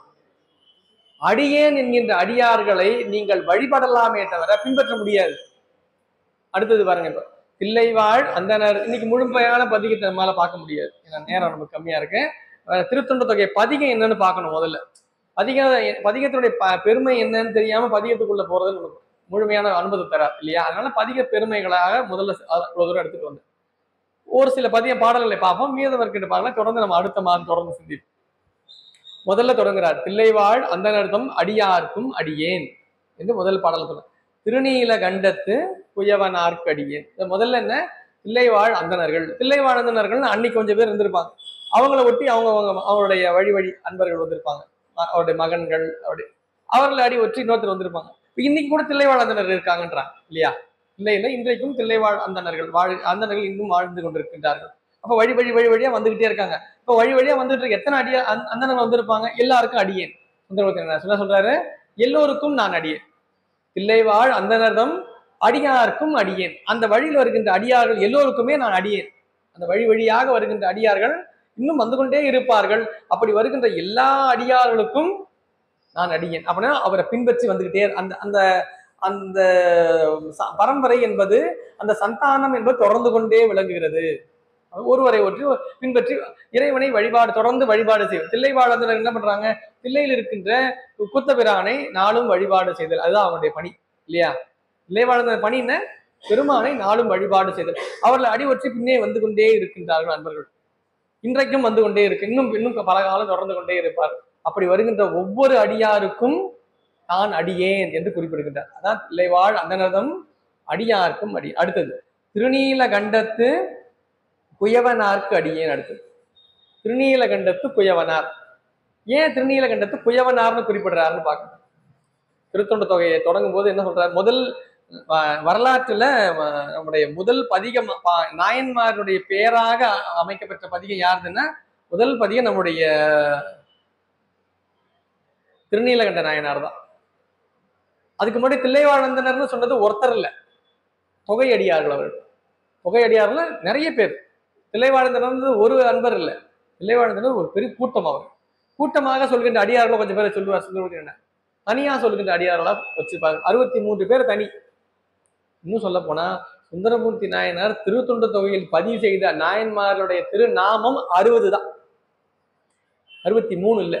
நம்பியாண்டார் நம்பிகள்னா பின்னே வர நம்பியார் நம்பிக்கை என்ன பண்றாரு? அதை மொத்தமா சுந்தரமூர்த்தி பதியத்தை பார்ப்போம் நிறைவுல. இசைஞானியாருக்கும் சடையனாருக்கும் மகவாக பிறந்த நம்பியாரோன்னு அருளி செய்த அப்படின்னு சொல்லி முடிப்பார் பதியத்தை. அதனால பின்ன அந்த நம்பியாண்டார் நம்பிகள் 3 பேரையை சேர்த்து 63 ஆக்கினார். அதுக்கு முன்னாடி வரைக்கும் 60 தான். சுந்தரமூர்த்தி நாயனார் குறிப்பிடுகின்ற அன்பர்கள் நாயன்மாரோட எண்ணிக்கை எத்தனை? 60 அடியார்கள், 9 தொகையடியார்கள். அவ்வளவுதான் அவர் குறிப்பிடுறார். இன்னே வருகின்ற நம்பியாண்டார் நம்பிகள் தான் 3 பேரை இணைத்து 63ஆகவும் 63 9 72 அடியார் பெருமக்கள் என்று பின்னே வருகின்ற குறிக்கின்றார். இது முதல்ல சொல்றது. அப்ப நாயன்மாரும் தனி நாயன்மாராக சொன்ன முதல் நாயன்மார் யாரு? திருநீலகண்டத்து குயவனார். இன்னொரு முக்கியமான சிறப்பு நீங்க திருத்தொண்ட தொகையில பார்க்கணும்னா, திருத்தொண்ட தொகை ஆரம்பிக்கிறது தனி அடியார்கள்ல திருநீலகண்ட நாயனார் குயவனார்ல ஆரம்பிக்கும். முடியறது பாத்தீங்கன்னா திருநீலகண்டத்து பாணனார்க்கு அடியேன்னு முடிப்பார் பின்னாடி நிறைவு பாடல்ல. நீலகண்டத்தில் தொடங்கி நீலகண்டத்திலேயே நிறைவுற்றுதான் திருத்தொண்ட தொகை. இன்னும் அப்படிதான் பண்றார். ஏன்னா தில்லைவாழந்தன்னு சாமி எடுத்து கொடுக்குறார் தொகை அடியாரா. தனி அடியாரா முதல்ல ஆரம்பிக்கிறது யாரு? திருநீலகண்ட குயவனார். திருநீலகண்ட குயவனார் ஆரம்பிச்சு முடிக்கிறது திருநீலகண்டத்து பாணனார். ஏன் குயவனார் பாணன்? ஏன்னா 2 பேர் இருக்காங்க திருநீலகண்டன்ற பேர்ல. திருநீலகண்டன்ற பேர்ல 2 பேர் வராங்கன்றதுனால எப்படி அவர்களை நாம பகுத்து காட்ட வேண்டும் என்பதற்காக அவர்கள் செய்த பணியையே என்ன பண்ணாரு? அவருடைய திருநாமத்தோடு இணைத்து திருநீலகண்டத்து குயவனார் என்று அவர்களை, குயவனா அவர் குயவு தொழில் செய்தார், பானை சட்டி பானை செய்யறது. அவர் பானை செஞ்சு அடியார்களுக்கெல்லாம் திருவோடு வழங்குகின்ற பணியை செய்து கொண்டிருந்தார். அவர் பாணனார், திருநீலகண்டத்து அவர் பாணர்னா அவர் யாழ் வாசிப்பார். அவர் ஞானசம்பந்தர் எங்கெங்கெல்லாம் போறாரோ அங்கெல்லாம் போய் யாழ் வாசிப்பார். அவர் பாணர்கள்லாம் யாழ் வாசிப்பாங்க. அதனால அவர் அந்த பணியை செய்ததனால் அவர் திருநீலகண்டத்து பாணனார்னு அவர் குறிப்பிட்டார். இன்னும் சொல்ல போனா திருநீலகண்டத்து குயவனாருக்கு திருநீலகண்டர்ன்றது பேரே கிடையாது. அவர் பேர் திருநீலகண்டரா இருந்திருக்க முடியுமான்னு தெரியல. அவர் எப்பொழுதுமே திருநீலகண்டம் என்கிற நாமத்தை உச்சரித்துக் கொண்டே விளங்குவார். திருநீலகண்டம்னு சொன்னா போதும் அவர் கையெடுத்து கும்பிட்டுவார். உடனே அடியார்களை கண்ட உடனேவே கையெடுத்து கும்பிட்டு அவர்களுக்கு திருவோடு தருவாராம். அதான் அவருடைய பணி. வரலாறு பெரிய புராணமா வரலாறா பார்க்க போயிட்டோம்னா திருத்தொண்ட தொகை ரொம்ப நாள் ஆகும் நம்ம பார்க்கறது. நீலகண்ட நாயனார் ஒவ்வொரு வரலாற்றையும் நாம் அப்படியே மேலோட்டமா பார்த்துக்கிட்டே போகணும். மனைவி அவர் என்ன பண்ணுவார், வேறு மனைவி அல்லாத ஒரு இல்லத்து ஒரு பெண் இல்லத்திற்கு சென்று விட்டு வந்து விட்டார். அது மனைவியாருக்கு தெரிந்து விடுகிறது. அதனால தன்னை தீண்ட வேண்டாம் என்று வேறு ஒரு ஒரு பெண்ணிடம் சென்று விட்டு வந்ததனால் என்னை இனி தொட வேண்டாம், இது திருநீலகண்டத்தின் மீது ஆணைன்னு சொல்லிடுறாங்க அந்த அம்மா. தீண்டு வீராயின் எம்மை திருநீலகண்டம்னு அந்த அம்மா சொல்லிடுது. அது சொன்ன உடனே திருநீலகண்டத்தின் மேல ஆணை வச்சுட்டேன், இனி தொடமாட்டேன்னு சொல்லிட்டு அவர் தொடவே இல்லை கடைசி வரைக்கும். நிறைவாக பெருமான் திருவிளையாடல் புரிந்து அவங்க இருவரையும் ஒன்றாக்கி இந்த உலகிற்கே இவர்கள் இருவரும் திருநீலகண்டம் என்கின்ற ஒரு நாமத்திற்காக இருவரும் ஒருவரை ஒருவர் தீண்டாமல் இந்த முழு மிக நீண்ட நெடுங்காலம், கிட்டத்தட்ட 60-70 வயசு ஆயிடுச்சு. கல்யாணம் ஆனது எப்போன்னு கேட்டீங்கன்னா ஒரு 12-15 வயசுல கல்யாணம் இருக்கும். அந்த காலத்துல அவ்வளவு சீக்கிரம் கல்யாணம் பண்ணுவாங்க இல்லையா? 13-15 வயசுல கல்யாணம் பண்ணு. அந்த காலத்துல இருந்து ஒருவர் தீண்டவே இல்லை. அவருக்கு குழந்தை பேரும் இல்லை. அதனால நிறைவாக அவர் பெருமான் திருவிளையாடலினால் அவர் இருவரும் இப்படி வாழ்ந்து கொண்டிருக்கின்றார் இந்த உலகிற்கு தெரியப்படுத்தி மீண்டும் அவர்களுக்கு இளமையை பெருமான் வர செய்தார். அதனால அது தில்லையில நீங்க வடக்கு மாட வீதி பக்கமா போனீங்கன்னா அங்க ஒரு கோயில் இருக்கும். இந்த கோயில் பேர், சாமி பேர் இளமையாக்கினார் கோயில்னு பேர். நீங்க அதை போய் பாத்தீங்கன்னா தெரியும். கோயில் பேரு தில்லை கோயிலுக்கு பின்பக்கத்துல வரும், இளமையாக்கினார் கோயில். அந்த கோயிலுக்கு இருக்க ஒரு குளம் இருக்கும்.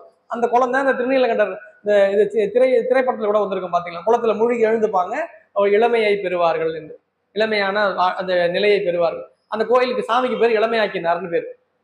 திருப்பி பழைய இளமையை கொடுத்தாரு. ஏன்னா இவங்க திருநீலகண்டம் ஆணை வச்சுட்டேன்ற ஒரே காரணத்தினால 2 பேர் தீண்டாம இருந்துட்டாங்க அப்படின்றதுனால அவர் என்ன பண்ணாரு, சாமி திருப்பி ஒரு இளமையை தந்தாராம். அங்க ஒரு கோயில் இருக்கு, அந்த பேரு சாமி பேர் இளமையாக்கினார்னு பேரு. அங்க ஒரு குளம் இப்போ கூட தான் திருப்பணி நடந்தது அந்த குளத்துக்கு.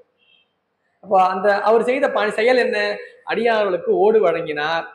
ஆனால் அவர் ஓடு வழங்கியதனால அவர் தெரியல. எப்ப தெரிய வந்தது? அவர் திருநீலகண்டம் என்கின்ற ஒரு நாமத்தின் மீது கொண்ட பற்று, அன்பு, அந்த அன்பினால் மனைவியை ஒரு தீண்டாமலேயே அவர் வாழ்க்கை கழிந்தது இல்லையா? இப்படியெல்லாம் யாரும் இருக்க வேண்டிய அவசியம் இல்லை. பணி செஞ்சா போதும். இப்படி வாழ்க்கையே தீண்டாமல் இருந்து விட்டு நிலைக்கு நானும் வீட்டுல யார் வீட்டுல போறதே இல்லைங்க. மனைவி எல்லாரும் என்ன பண்ணுவாங்க, இதை பார்த்த உடனே திருநீலகண்டத்து குயவனார் அடியாருக்கும் அடியேன்னு சொன்னா அவரை மாதிரியே இன்னொருத்தர் வருவார். என்னங்கன்னா அவர் ஒரு மனைவி வீட்டு அங்கெல்லாம் போறதே இல்லைங்க, சம்சாரத்தை பாக்குறதே இல்லை. ஏன்? ஒரு சண்டை ஒரு பிரச்சனை அவங்க வீட்டுல போறதே இல்லை. நம்ம திருநீலகண்டர் நாயன்மார் இருக்காருலையே அவர் மாதிரிதான் இருந்துவான். உடனே என்ன பண்ணிட்டோம், வரலாறு எங்க போயிடும், ஒரு திருநீலகண்டர் மாதிரி சார் மனைவியை கிட்ட பிரச்சனை ஆயிடுச்சுன்னு தெரிஞ்சது, மனைவி விட்டு விலகிட்டார். அவர் என்ன பண்ணுவான், அதுக்கு உதாரணம் யார் ஆயிடுவாரு, திருநீலகண்டர் ஆயிடுவார். திருநீலகண்டர் மாதிரியே நானும் இருந்துட்டேன் சார்னு சொல்றான் இல்லையா? இன்னைக்கு எளிமையா என்னன்னா, யாராவது பெரிய ஆள் ஏதாவது பண்றாரான்னு பாக்குறது, அதே மாதிரி தான் பண்ற தப்ப அதுக்கு உதாரணம் ஆக்கிக்கிறது இல்லையா? சுந்தரமூர்த்தி ரொம்ப கிளியரா சொல்றாரு, திருநீலகண்டத்து குயவனாருக்கு அடியேன். அந்த செய்கையை என்னால் செய்ய முடியாது, நம்மாலாம் அந்த செய்கையை செய்ய முடியாது. அப்படிப்பட்ட அடியாருக்கு நம்ம வணக்கம், அவ்வளவுதான் அடியேன். அவரை அடிவொற்றி இன்னொரு வர வேண்டும் என்று சுந்தரமூர்த்தி நினைக்கவே இல்லை. அவர் அடியை எப்படி நாம் காண வேண்டும் என்றால், திருவடியை வணங்க வேண்டும் என்றால், அவர் திருநீலகண்டத்தின் மீது கொண்ட அன்பு, அதுதான் அவர் பார்க்கணும். அவர்கிட்ட அதை அவர்கிட்ட தான் பார்க்கணும். அவர் எப்படி அடியார்களுக்கு ஓடு வழங்கினார், தன்னை முழுமையாக இழந்து நின்று சட்டிப்பான செய்கிறவர். நீங்க பாருங்க, அவர் செய்த மிகப்பெரிய பணி என்னன்னா ஓடு கொடுக்கிறது.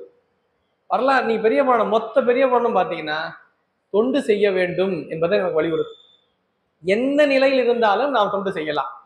அது நீங்க எல்லாம் செய்யலையாங்க, நமக்கு அந்த அளவுக்கு வசதி இல்லைங்க ஐயா, நம்ம என்ன ஒரு சாதனை. குயவனாருன்னா அவர் என்ன ஐடி கம்பெனில வேலை செய்யறாரு, அவர் எப்படி சார் தொண்டு செஞ்சாரு? அவரை அடியாரா வைக்கிறாரு. அவரவர்களுக்குரிய தொண்டு, அவரவர்கள் செய்கின்ற பணி. நாம் பணியில் இருந்து கொண்டே நம்மால் இயன்றதை செய்ய வேண்டும். நம்ம பணி என்ன? அலுவலகத்துக்கு போயிட்டு கணக்கு வேலை எழுதுற வேலை பார்க்க. எங்கேயாவது ஒரு ஒரு ஒரு சிவனடியார் கூட்டம் இருக்கு, அவங்களுக்கு ஏதாவது பணி இருக்கா, எழுத்து போலாம், எழுத்து பணியா ஏதாவது சொல்லலாம் சொல்ல, நான் வேணா எழுதி தரேன், நீங்க வந்து காசுலாம் தர வேண்டாம், சும்மா எழுதி தரேன், தொண்டு, நான் தொடர்ந்து வந்து என்னால முடிஞ்சதை உங்களுக்கு எழுதி கொடுத்துட்டு போறேன், இல்லை எதையாவது செஞ்சுட்டு போறேன். நம்மால் இயன்ற பணி. நம்ம இயற்கைக்கு மீறி ஒரு 10,000 ரூபாய் கடை வாங்கிட்டு ஒரு 5 வட்டிக்கு 10,000 ரூபாய் கடை வாங்கி எல்லாருக்கும் சாப்பாடு போடுறது அப்படிலாம் யாரும் சொல்லவே இல்லை. அவ்வளவு கடை வாங்கி சாப்பாடு போட சொல்லி யாரும் சொல்ல. நாம் நமக்குரிய பணி என்ன, நம்முடைய இயல்பு என்ன? அவர் பானை செய்யறவர், அவர் போய் சாப்பாடு போடணும்னு நினைக்கல பாருங்க. வரலாறு பாருங்க. அவர் சட்டி பானை செய்யறவரு, எல்லாருக்கும் சாப்பாடு போடணும், எல்லாருக்கிட்டே காசு கொடுக்கணும். பானை செய்யறோம், சட்டி செய்யறோம், கூட சேர்த்து ஒரு ஓடு செய்வோம், வருகின்ற சிவனடியார்களுக்கு அந்த ஓடு கொடுப்போம். களிமண்ணி எல்லாத்துக்கும் வாங்க போறோம், எல்லாம் செய்ய போறோம், எல்லாத்துக்கும் கொடுக்க போறோம், ஒரு 10 ஓடு செய்வோமே. இதுதான் பண்பு. பணி எப்படி நம்முடைய வாழ்வாதாரமாக விளங்குகின்ற நம்முடைய உழைப்பு இருக்கு இல்லையா, அதுலயே பணி, நம்முடைய திருப்பணியும் அதுலயே அமையணும். பணி சொல்லிட்டு தனியா போய் கடை வாங்கி செஞ்சு, அவர் ஒரு பக்கம் கடை தனியா வாங்க, ஒரு பக்கம் வேலை தனியா, வாழ்க்கை ஒரு பக்கம் தனியா போயிட்டு இருக்கோம், ஒரு பக்கம் கடை வாங்கி ஒரு பக்கம் வேலை போயிட்டு இருக்கோம். அப்படி சைவம் சொல்லவே இல்லை. பல பேர் கோயிலுக்கு போறேன், எங்க கேட்பாங்க, கோயிலுக்கு போனாங்க, அதுக்காகவே ஒரு 20,000 ரூபாய் கடை வாங்கி வச்சிருக்காங்க. அவர் 4 வட்டிக்கு கடை வாங்கி, 4 வட்டிக்கு கடை வாங்கிட்டு சாமி பார்க்க போகணும்னு எதாவது சாமி கேட்கவே இல்லை. இல்ல, நம்முடைய இயல்பில் இருந்து நாம் பணி செய்ய வேண்டும். திருநீல கண்டத்து குயவனார்க்கு அடியேன்னர். அவர் குயவனார் அவர், அதாவது என்ன, ஒரு சட்டிப்பானை செய்கிறவர் அவரும் தொண்டர் தான். ஏன், அவர் தன் இயல்பில் நின்று எதை செய்ய வேண்டுமோ அதை செய்தார். இருந்த போதிலும் தன்னுடைய இளமையை முழுக்கவும் தியாகம் செய்தார். அப்படியெல்லாம் யாரும் இளமையை துறக்க வேண்டாம் அப்படின்னு சொல்றார். அதாவது சுந்தரமூர்த்தி என்ன சொல்றாரு, அடியேன் என்று குறிப்பிட்டார். அடுத்தது, இல்லைவாழ் அந்தனர்தம் அடியார்க்கும் அடியேன், திருநீல கண்டத்து குயவனார்க்கடியேன், இல்லையே எண்ணாத இயற்பகைக்கும் அடியேன். அவர் பேரு இயற்பகையார், அவருடைய இயற்பெயர் இயற்பகையாரானா இல்ல, இயற்பெயர் இயற்பகையாரா இருக்கணும்னு அவசியம் அப்படி இருந்திருக்காது. அவர் செய்த செயல் இயற்கைக்கே பகையாக விளங்கியது. அவர் பேர் இயற்பகையார், அந்த நாயனார் பேரு. அவர் அது காரண பெயராக அமையுது. என்னன்னா, இயற்கை எதை சொல்லுகிறதோ, எதை ஒரு கட்டமைப்பாக கொள்ளுகிறதோ அதற்கே பகையாக விளங்கினார், அதற்கு எதிராக விளங்கினார். அவர் அடியார்களை, யார் அடியார்கள் வந்து அவரிடத்து எதை கேட்டாலும் அதை கொடுத்துருவார். அவர் எதை கேட்டாலும் இல்லையே எண்ணாத, அதான் சொன்னார். சுந்தரமூர்த்தி ஒரே வார்த்தை போட்டார், இல்லையே, இல்லைன்னு சொல்ல மாட்டாராம். ஒருத்தர் வந்தார், அங்க இருந்து தனியா வந்தாராம், வந்து ஒரு அடியார், அவர் வந்து மனைவி என் கூட அனுப்பி வைனாராம். அவர் கிளம்பி போயிட்டு அனுப்பிச்சு வச்சு, சரி கூட்டி போவாங்கன்னு சொல்லிட்டாராம். சரிங்க, இப்ப யாரா கேட்டா சரி தயவு செஞ்சு கூட்டு போயிரு, தயவு செஞ்சு கூட்டு போயிருன்றான் இப்ப இருக்கிற நிலைமைக்கு. இல்ல, இப்ப கூட்டு அவர் அப்படி இல்லை. அவங்க இருவரும் கணவன் அத்துணை அன்போடு விளங்கியவர்களாம், அந்த கணவன் மனைவி. ஒரு சிவனடியார் குளத்துல ஒருத்தர் வர்றார், வேற யாரும் இல்ல, சிவபெருமான் தான் வர்றதே, சிவபெருமான் தான் வந்த விட்டு கேட்கிறார், என்ன கேட்கிறார், உங்க மனைவி அனுப்பி, சரி அனுப்பி. ஏன், தன் உடைமைகள் எல்லாமே பெருமானுக்கு தனக்காக கொடுக்கப்பட்ட மனைவி தனக்காக தானே கொடுத்து அனுப்பியிருக்காங்க, என் உடைமை தானே அது, நீங்க அது உனக்கு தான் அனுப்பிச்சிட்டாராம். எவ்வளவு இந்த நிலையில இருந்தா அந்த தியாகம் செய்ய முடியும், அந்த மாதிரி தியாகத்தை. அத மாதிரி பின்னாடி யாரும் செய்ய வேண்டாம். அது இயற்கைக்கே பகையானது. அதனால்தான் பேரே இயற்பகையான காரண பேரா அமைச்சாங்க. இல்லையே எண்ணாத இயற்பகைக்கும் அடியேன், அங்கேயும் அடியேன் தான் போட்டிருப்பார். அதெல்லாம் பார்க்கணும். அதெல்லாம் அடியாருக்கும் அடியேன்ற அந்த தொடர்ல வராது. அடியாருக்கும் அடியேன்றால் அவரை பின்பற்றி அடியார்ல வந்து கொண்டே இருக்கின்றார்கள் அர்த்தம். இப்ப சொன்ன 2 பேரும் பின்பற்ற வேண்டியது, அவரை பின்பற்றி யாரும் அப்படியே அந்த மாதிரியே நான் அந்த மாதிரி நானும் சொல்ல வேண்டிய அவசியம் இல்லை. அதனாலதான் அடியேன்னு குறிப்பேன். அவர்களுக்கு நான் அடியேன், என்னை போல நீங்களும் அவர்களுக்கு அடியவர்களாக விளங்குகிறோம். அவ்வளவுதான், முடிஞ்சு போச்சு. அடிவொற்றி வர வேண்டியவர்கள், பின்பற்றுவதற்குரியவர்கள் சிலர்கள் படிப்பினையாக விளங்குவார்கள், அப்படியே இருக்கிறாங்க. அவ்வளவுதான், அவங்களை அப்படிதான் பார்க்க முடியுமே தவிர, அதையே நாம் அந்த நிலையே நாம் தொடர்ந்து அதை பின்பற்றி செய்ய வேண்டிய நிலை அல்ல. அதுதான் அடியேன் என்பதற்கும் அடியார்க்கு அடியேன். இல்லையே எண்ணாத இயற்பகைக்கும் அடியேன், இளையாந்தன் குடிமாறன் அடியார். இளையான் குடிமாறன் அவர் எல்லோருக்கும் அன்னம்பாலிப்பு செய்தார். தன் பொருளை முழுக்கும் இழந்த நிலையிலும் எல்லோருக்குமே அன்னம்பாலிப்பு செய்ய வேண்டும் என்பது மட்டுமே பணியாக கொண்டிருந்தார். அப்படி தன்னை இழந்து முழுமையாக இழந்த எல்லோருக்கும் நாமும் அன்னம்பாலிப்பு செய்யலாம். அவரை அடிவற்றி அவருடைய மகனார் வந்திருப்பார், அவருடைய வழி குடும்பம் வந்திருக்கும், அவருடைய உறவினர்கள் வந்திருப்பாங்க, இன்னும் வந்துகிட்டே இருப்பாங்க. அந்த மாதிரி அன்னம்பாலிப்பு செய்ய போல் இன்னும் எத்தனையோ பேர் விளங்குகின்றார்கள். இன்றைக்கு இருப்பவர்கள் கூட இளையான்குடி மாறனார் அந்த வழி முறையிலே வந்து கொண்டிருப்பார்கள். அப்படி வருகின்ற ஒவ்வொரு அடியாருக்கும் நான் அடியேன் இல்லையா, இது பின்பற்றுதலுக்குரியது. இளையாந்தன் குடிமாறன் அடியார்க்கும் அடியேன், வெல்லுமா மிக வல்ல மெய்ப்பொருளுக்கு அடியேன். மெய்ப்பொருள் நாயனார் என்கிற ஒரு நாட்டினுடைய மன்னர், ஒரு குறுநில மன்னர். அவர் ஒரு தொண்டு. சிவனடியார்களை கண்டவுடன் வணங்க வேண்டும். சிவகோலத்தில் யார் விளங்கினாலும் அவரை வணங்குவார். ஒரு அடியார் வருகின்றார். அவர் அடியார் அல்ல, அவர் ஒரு தனக்கு எதிரின்னு தெரியும். தெரிந்தே அவரை வணங்குறாரு. அவர் அந்த வரவன் என்ன பண்ணிடுறான், இவர் எப்படியாவது போர்ல ஜெயிக்கணும்னு பார்த்திருக்கான். போர்ல ஜெயிக்க முடியல. சிவனடியாராக நடிச்சா இவரை கிட்ட போயிடலாம்னு முடிவு பண்றான். சிவனடியார நடிச்சு அவர்கிட்ட வந்து நிக்கிறான். அவர்கிட்ட மதிச்சு, நீங்க கீழே உட்காந்துக்கிட்டு இருக்கணும், நான் மேல உட்காந்துட்டு இருக்கணும். உனக்கு சிவபெருமான் ஒரு வேதத்தை சொல்லியிருக்காரு, ஆகமத்தை உனக்கு சொல்ல போறேன்றாரு. சொல்ல போனா சொல்லுங்க, ஏன் நான் கேட்கறேன்றார். யாரு? மெய்ப்பொருளா கேட்கிறேன். அவர் உடனே என்ன பண்ண, புக்கு திறக்கிற மாதிரி புத்தகத்தை உள்ள கத்தி எடுத்து அவரை குத்திட்டான். அவர் மாண்டார். தன் உயிர் போன நிலையிலும் கூட வந்தவர் சிவனடியார் கோலத்தில் இருந்தார் என்பதற்காக தன்னுடைய மெய்க்காவலாரை அழைத்து இவரை கொண்டு சென்று எந்த இடத்துல விட்டுவிட வேண்டுமோ அந்த விட்டு வாருங்கள்னு சொல்றார். மெய்க்காவலர் பயந்து போய் நிற்கிறார். இப்படியும் அடியாரா வந்து மெய்ப்பொருள் நாயனார் தன்னையே இழந்து தன் உயிரே மாண்ட நிலையிலும் கூட சிவனடியார் கோலத்தில் ஒருவர் வந்தார். அதாவது அவர் கெட்டவன் தான், அவன் தீயவன் தான், இருந்தாலும் அவன் சிவனடியார் கோலத்தில் விளங்கினார் என்பதற்காக அவரையும் அவர் வணங்கினார். அது நடக்குமா நம்மாலாம்? அது சொல்ற, என்ன சொல்ற, மெய்மையே வெல்லுமா மிக வல்ல மெய்ப்பொருள். இதற்கு மேல ஒரு வெற்றி கிடைக்குமா? தன்னை யார் ஒருவர் கொல்ல வந்தாரோ அவன் கொண்டுட்டான். அப்ப அவன் தான் ஜெயிச்சான்னு சொல்லணும். அவன் ஜெயிக்கல, இவர் தான் ஜெயிச்சார். ஏன்னா அவரை விட்டுட்டார்ல. போர் என்று வந்திருந்தால் இவர் தான் வென்றிருப்பார். ஆனால் அவன் என்ன நினைச்சு வந்தான், சிவனடியார் கோலத்தில் வந்தால் இவர் நம்மை எதுவும் செய்ய மாட்டார் என்கின்ற உறுதியோடு வந்திருக்கான் இல்லையா? அந்த உறுதியில என்னைக்கும் நாம மாற்றத்தை ஏற்படுத்தக்கூடாது என்பதற்காகவே தன்னை இழந்து அவனுடைய எண்ணம் நிறைவேறும் பொருட்டு தன்னை இழந்தார். யாரு? மெய்ப்பொருளார். அவருக்கு இதுக்கு மேல ஒரு வெற்றி ஒருத்தரால காட்ட முடியுமா? வெற்றினா அடுத்தவரை அழிப்பது அல்ல, தான் இழந்தாலும் அவர் எதிரே இருப்பவர் தோற்காமல் பார்த்துக் கொள்ளுது. தன்னை இழந்த நிலையிலும் கூட எதிரே இருப்பவர் சிவனடியார் என்பதால் சிவனடியார் தோற்றுவிட்டதாக இருக்கக்கூடாது என்கின்றது உறுதியான நம்பிக்கை இருக்குல்ல, இதை கொண்டவர் தான் உண்மையாகவே வென்றார். அவர்தான், அவர் வீழ்ந்தார் இல்ல, அவர் வீழ்ந்து வென்றார் சேக்கிழார் சொல்லுவார் பெரியவரானது. அவர் வீழவில்லை, அவர் கீழே விழுந்து அவரே இந்த வாழ்வை வென்றார் என்று. அதனாலதான் வெல்லுமா மிக வல்ல மெய்ப்பொருளுக்கு அடியேன்னர். அப்படி தன் உயிரை மாய்க்க நிலையிலும் கூட எதிரே இருப்பவரை அவர் தீயவன்னு கருதவே இல்லை இல்லையா? எவ்வளவு உயர்ந்த நிலையில. இந்த மாதிரியே தன்னை யாராவது இழந்துட போறீங்க, அந்த மாதிரி யாரும் வேண்டாம். அதனாலதான் என்ன சொன்னார், அடியாருக்கும் அடியேன்னு மெய்ப்பொருளாருன்னு சொல்லல, அடியேன்னு குறிப்பிட்டார். அடியேன் என்று குறிப்பிடுவது அந்த நாயன்மாருடைய செய்கை பின்பற்றலுக்கு உரியது அல்ல. யாராவது ஒருத்தர் இறந்து விட்டாருன்னு வச்சுக்க, நானும் அவர் மாதிரியே சார் அப்படியே விட்டுட்டேன் சார், எல்லாத்தையும் அழிச்சு போச்சு, நம்மளே போனா பண்ணும் அப்படியெல்லாம் சொல்ல. அவர் செயற்கரிய செயல்களை செய்தவர்களே பெரியோர்கள், செயற்கரிய செயலை செய்யாதவர்கள் சிறியவர். திருவள்ளுவர் சொல்வது, செயற்கரிய செயல்களை செய்த பெரியவர்களை எல்லாம் ஒன்றிணைத்ததுதான் பெரிய புராணம். அதனாலதான் அதுக்கு ஏன் பெரிய புராணம் பேரு, பெரியவர்களை பற்றிய புராணம். அது பெரியவர்கள்லாம் யாரு? 63 நாயன்மார்களும் 9 தொகையடியார்கள் தான் பெரியவர்கள். அவர்களை பற்றிய புராணம் பெரிய செயற்கரிய செயல்களை செய்தவர்கள் அவர்களா? மெய்ப்பொருள் நாயனார் போன்றவர்கள் எல்லாம் என்ன செயற்கரும் அது போன்ற செயல்களை நினைத்து பார்ப்பதற்கே இப்படியெல்லாம் கூட செய்ய முடியுமா? இதெல்லாம் செய்ய முடியாது. ஆனா அப்படி ஒரு அடியார் இருந்திருக்காரு. இதெல்லாம் படிப்பினை, இதெல்லாம் தெரிஞ்சுக்குங்க. இதெல்லாம் அதையே பார்த்து நானும் பண்றேன்னு யாரும் போகாதீங்க. அந்த மாதிரி அடியார்களை அடையாளம் கண்டு அடியேன் என்று குறிப்பிட்டிருப்பார் சேக்கிழார், சுந்தரமூர்த்தி நாயனார். அதுதான் திருத்தொண்ட தொகையுடைய மிக முக்கிய சிறப்பு என்று சொல்லி, ஐயா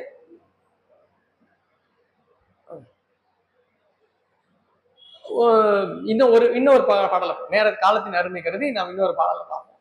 காரணம் என்னன்னா, நாம் பாடல்களை அதிக அளவில் ஒரே நாளில் சிந்திப்பதுதான் நமக்கு ஒரு பயணம் இல்லை. ஒவ்வொரு பாடல்களாக சிந்தித்தாலும் அதுல இருக்க வரலாறுகளை தெரிந்து கொள்ள வேண்டும். அடுத்த பாடல் பார்த்தீங்கன்னா, இலை மலிந்த வேல்லம். இதுல ஒவ்வொரு பாடல் நிறைவுல ஆரூரன் ஆரூரில் அம்மானுக்கு ஆளேன்னு சொல்லுவார். ஆரூரன்னா யாருதான்? ஆரூரன் ஆரூரில் அம்மானுக்கு. ஆரூரன்னா தன்னை சொல்றார். சுந்தரமூர்த்தி நாயனாராய தான் ஆரூரில் விளங்குகின்ற பெருமானுக்கு எப்பொழுதுமே நான் ஆள் என்றால் அடியார்களுக்கெல்லாம் அடியேன்.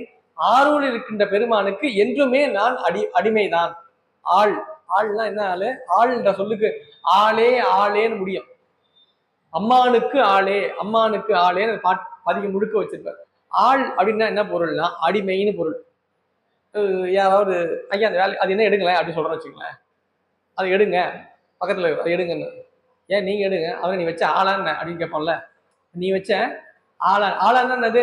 நாம் சொன்ன நமக்கு ஏவல் செய்வார், நம்ம சொன்னா அவர் செய்வார் நமக்கு. இப்ப நமக்கு அடிமை இல்லையா?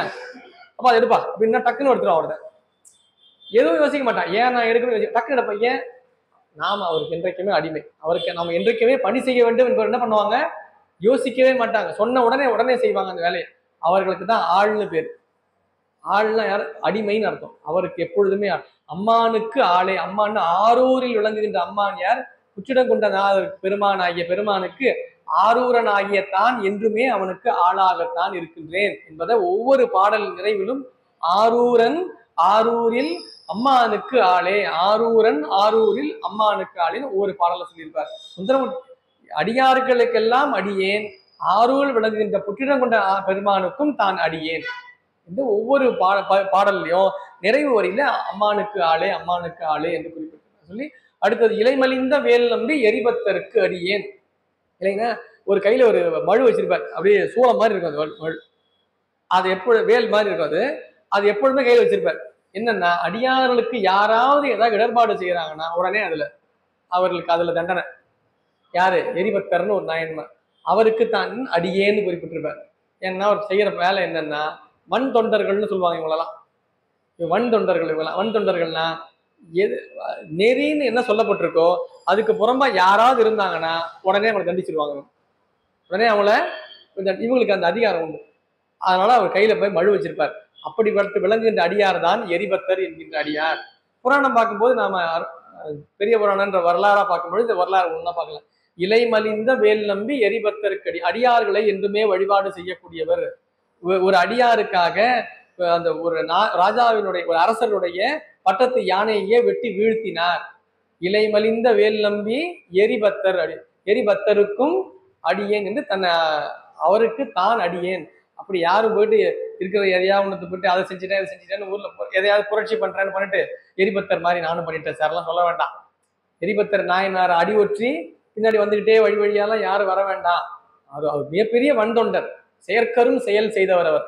அவருக்கு நான் அடியேன், நீங்களும் அவருக்கு அடியாராக இருங்க, அவ்வளவுதான். அப்படி அடையாளம் காட்டுற அடியேன்றது என்ன நல்லா கவனிச்சுட்டே வந்தீங்கன்னா புரியும். அடியேன் என்பது பின்பற்றுதலுக்கு உரியது அன்று, அடியாருக்கும் அடியேன் என்பது பின்பற்றுதலுக்கு உரியவை. அடுத்தது ஏனாதிநாதன் அடியாருக்கும் அடியே. ஏனாதிநாதன் என்கிற அடியார், அவர் என்ன பண்றார்? ஏனாதிநாதன் அவரு மிகப்பெரிய போர் தளபதி. அவர் அப்போ படை எல்லாருக்கும் போர் இதெல்லாம் சொல்லி தருவார், எல்லாம் பண்ணுவார். அவரை எப்படியாவது ஜெயிக்கணும்னு ஒருத்தன் பார்த்துட்டே இருந்தான். இவர் என்னடாது நம்ம தான் போர் தொழிலாம் நல்லா பண்றோம், எல்லாரும் கத்துக் கொடுக்க பார்த்தா இவரு தனியா பெரிய ஆள் ஆயிட்டு இருக்காருன்னு பார்த்து அவர் எப்படியாவது வெல்லணும்னு பார்த்தான். எப்படி வெல்றதுன்னு தெரியல. திடீர்னு ஒரு நாள் என்ன பண்ணா, இவர் சிவனடியாரெல்லாம் எப்பொழுதும் வணங்குவார். சிவனடியாரே மிகுந்த பற்று கொண்டவர். அப்புறம் சிவனடியாருக்காக என்ன அந்த வேஷத்தை போயிட்டு போய் நிப்போம் நம்ம. அப்ப என்ன பண்றாருன்னு பார்ப்போம்.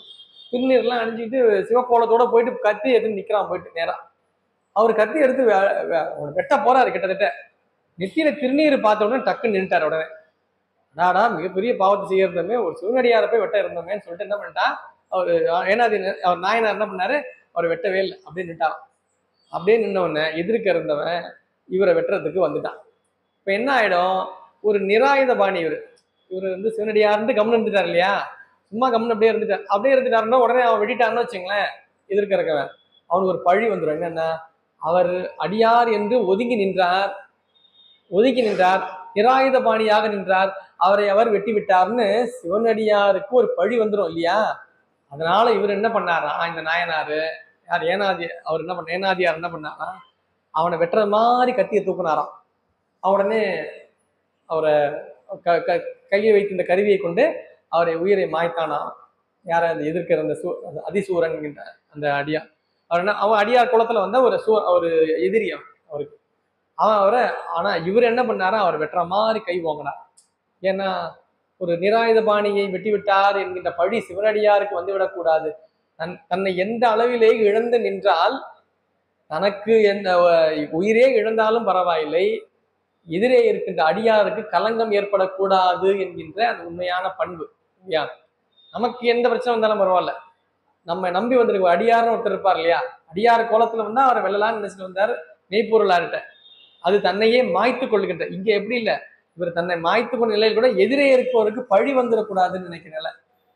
இது வந்து நம்ம வாழும் காலத்திலேயே நமக்கு ஒரு பிரச்சனை, எதிர்க்கு ஒரு பிரச்சனை வருது வச்சுங்களேன், அவன் பிரச்சனை எப்படியாவது போட்டோம், நம்ம பிரச்சனை தீர்த்துன்னு நினைக்கக்கூடாது. நமக்கு எந்த நேர்ந்தாலும் எதிரே இருப்பவர்களுக்கு பழி நேராமல் பார்த்து கொள்ள வேண்டும் என்கின்ற அந்த உயரிய பண்பு இருக்கு இல்லையா, அந்த பண்பு தான் நம்மை வளர்க்கும் வாழ்க்கையில். அதனாலதான் சுந்தரமூர்த்தி என்ன இவருக்கு மட்டும் பாத்தீங்கன்னா ஏனாதிநாதன் தன் அடியாருக்கும் அடியேன்னு போட்டிருப்பார். இந்த என்னன்னா நமக்கு ஒரு துன்பம் நேர்ந்தாலும் எதிரே இருப்பவருக்கு பழி நேரக்கூடாது என்கின்ற அந்த உயரிய பண்பு இருக்கு இல்லையா, அதுதான் நம்ம வாழ்க்கையிலே நம்மை முன்னேற்றக்கூடியது, துன்பத்திலிருந்து நம்மை மீட்டெடுக்கக்கூடியது என்றால் அதுதான். அதனாலதான் இவரை சொல்லும் போது ஏனாதிநாதன் தன் அடியாருக்கும் அடியேன்னு சொல்லியிருப்பார். கலைமலிந்த சீர் நம்பி கண்ணப்பருக்கு அடியேன். அடுத்தது கண்ணப்பர் செய்த வரலாறு எல்லாருக்குமே தெரிஞ்சிடும். அவர் என்னன்னா கலைகள் எல்லாம் மலிந்து போனான். கலைகள்லாம் என்னது, எல்லா கலைகள் அறிவினால் பெறுவதுதான் கலை இல்லையா, அறிவினுடைய உச்ச நிலையில் தான் கலைகள் எல்லாம் அவர்கிட்ட போய் என்ன வச்சா கையை சொல்ல மலிந்து நின்றதான். மலிந்துன்னா என்னது, ஒண்ணு தனக்கு எந்த ஒரு பயனும் இல்லாமல் கலைகள் எல்லாம் அவருடன் மலிந்து போய் நின்றது.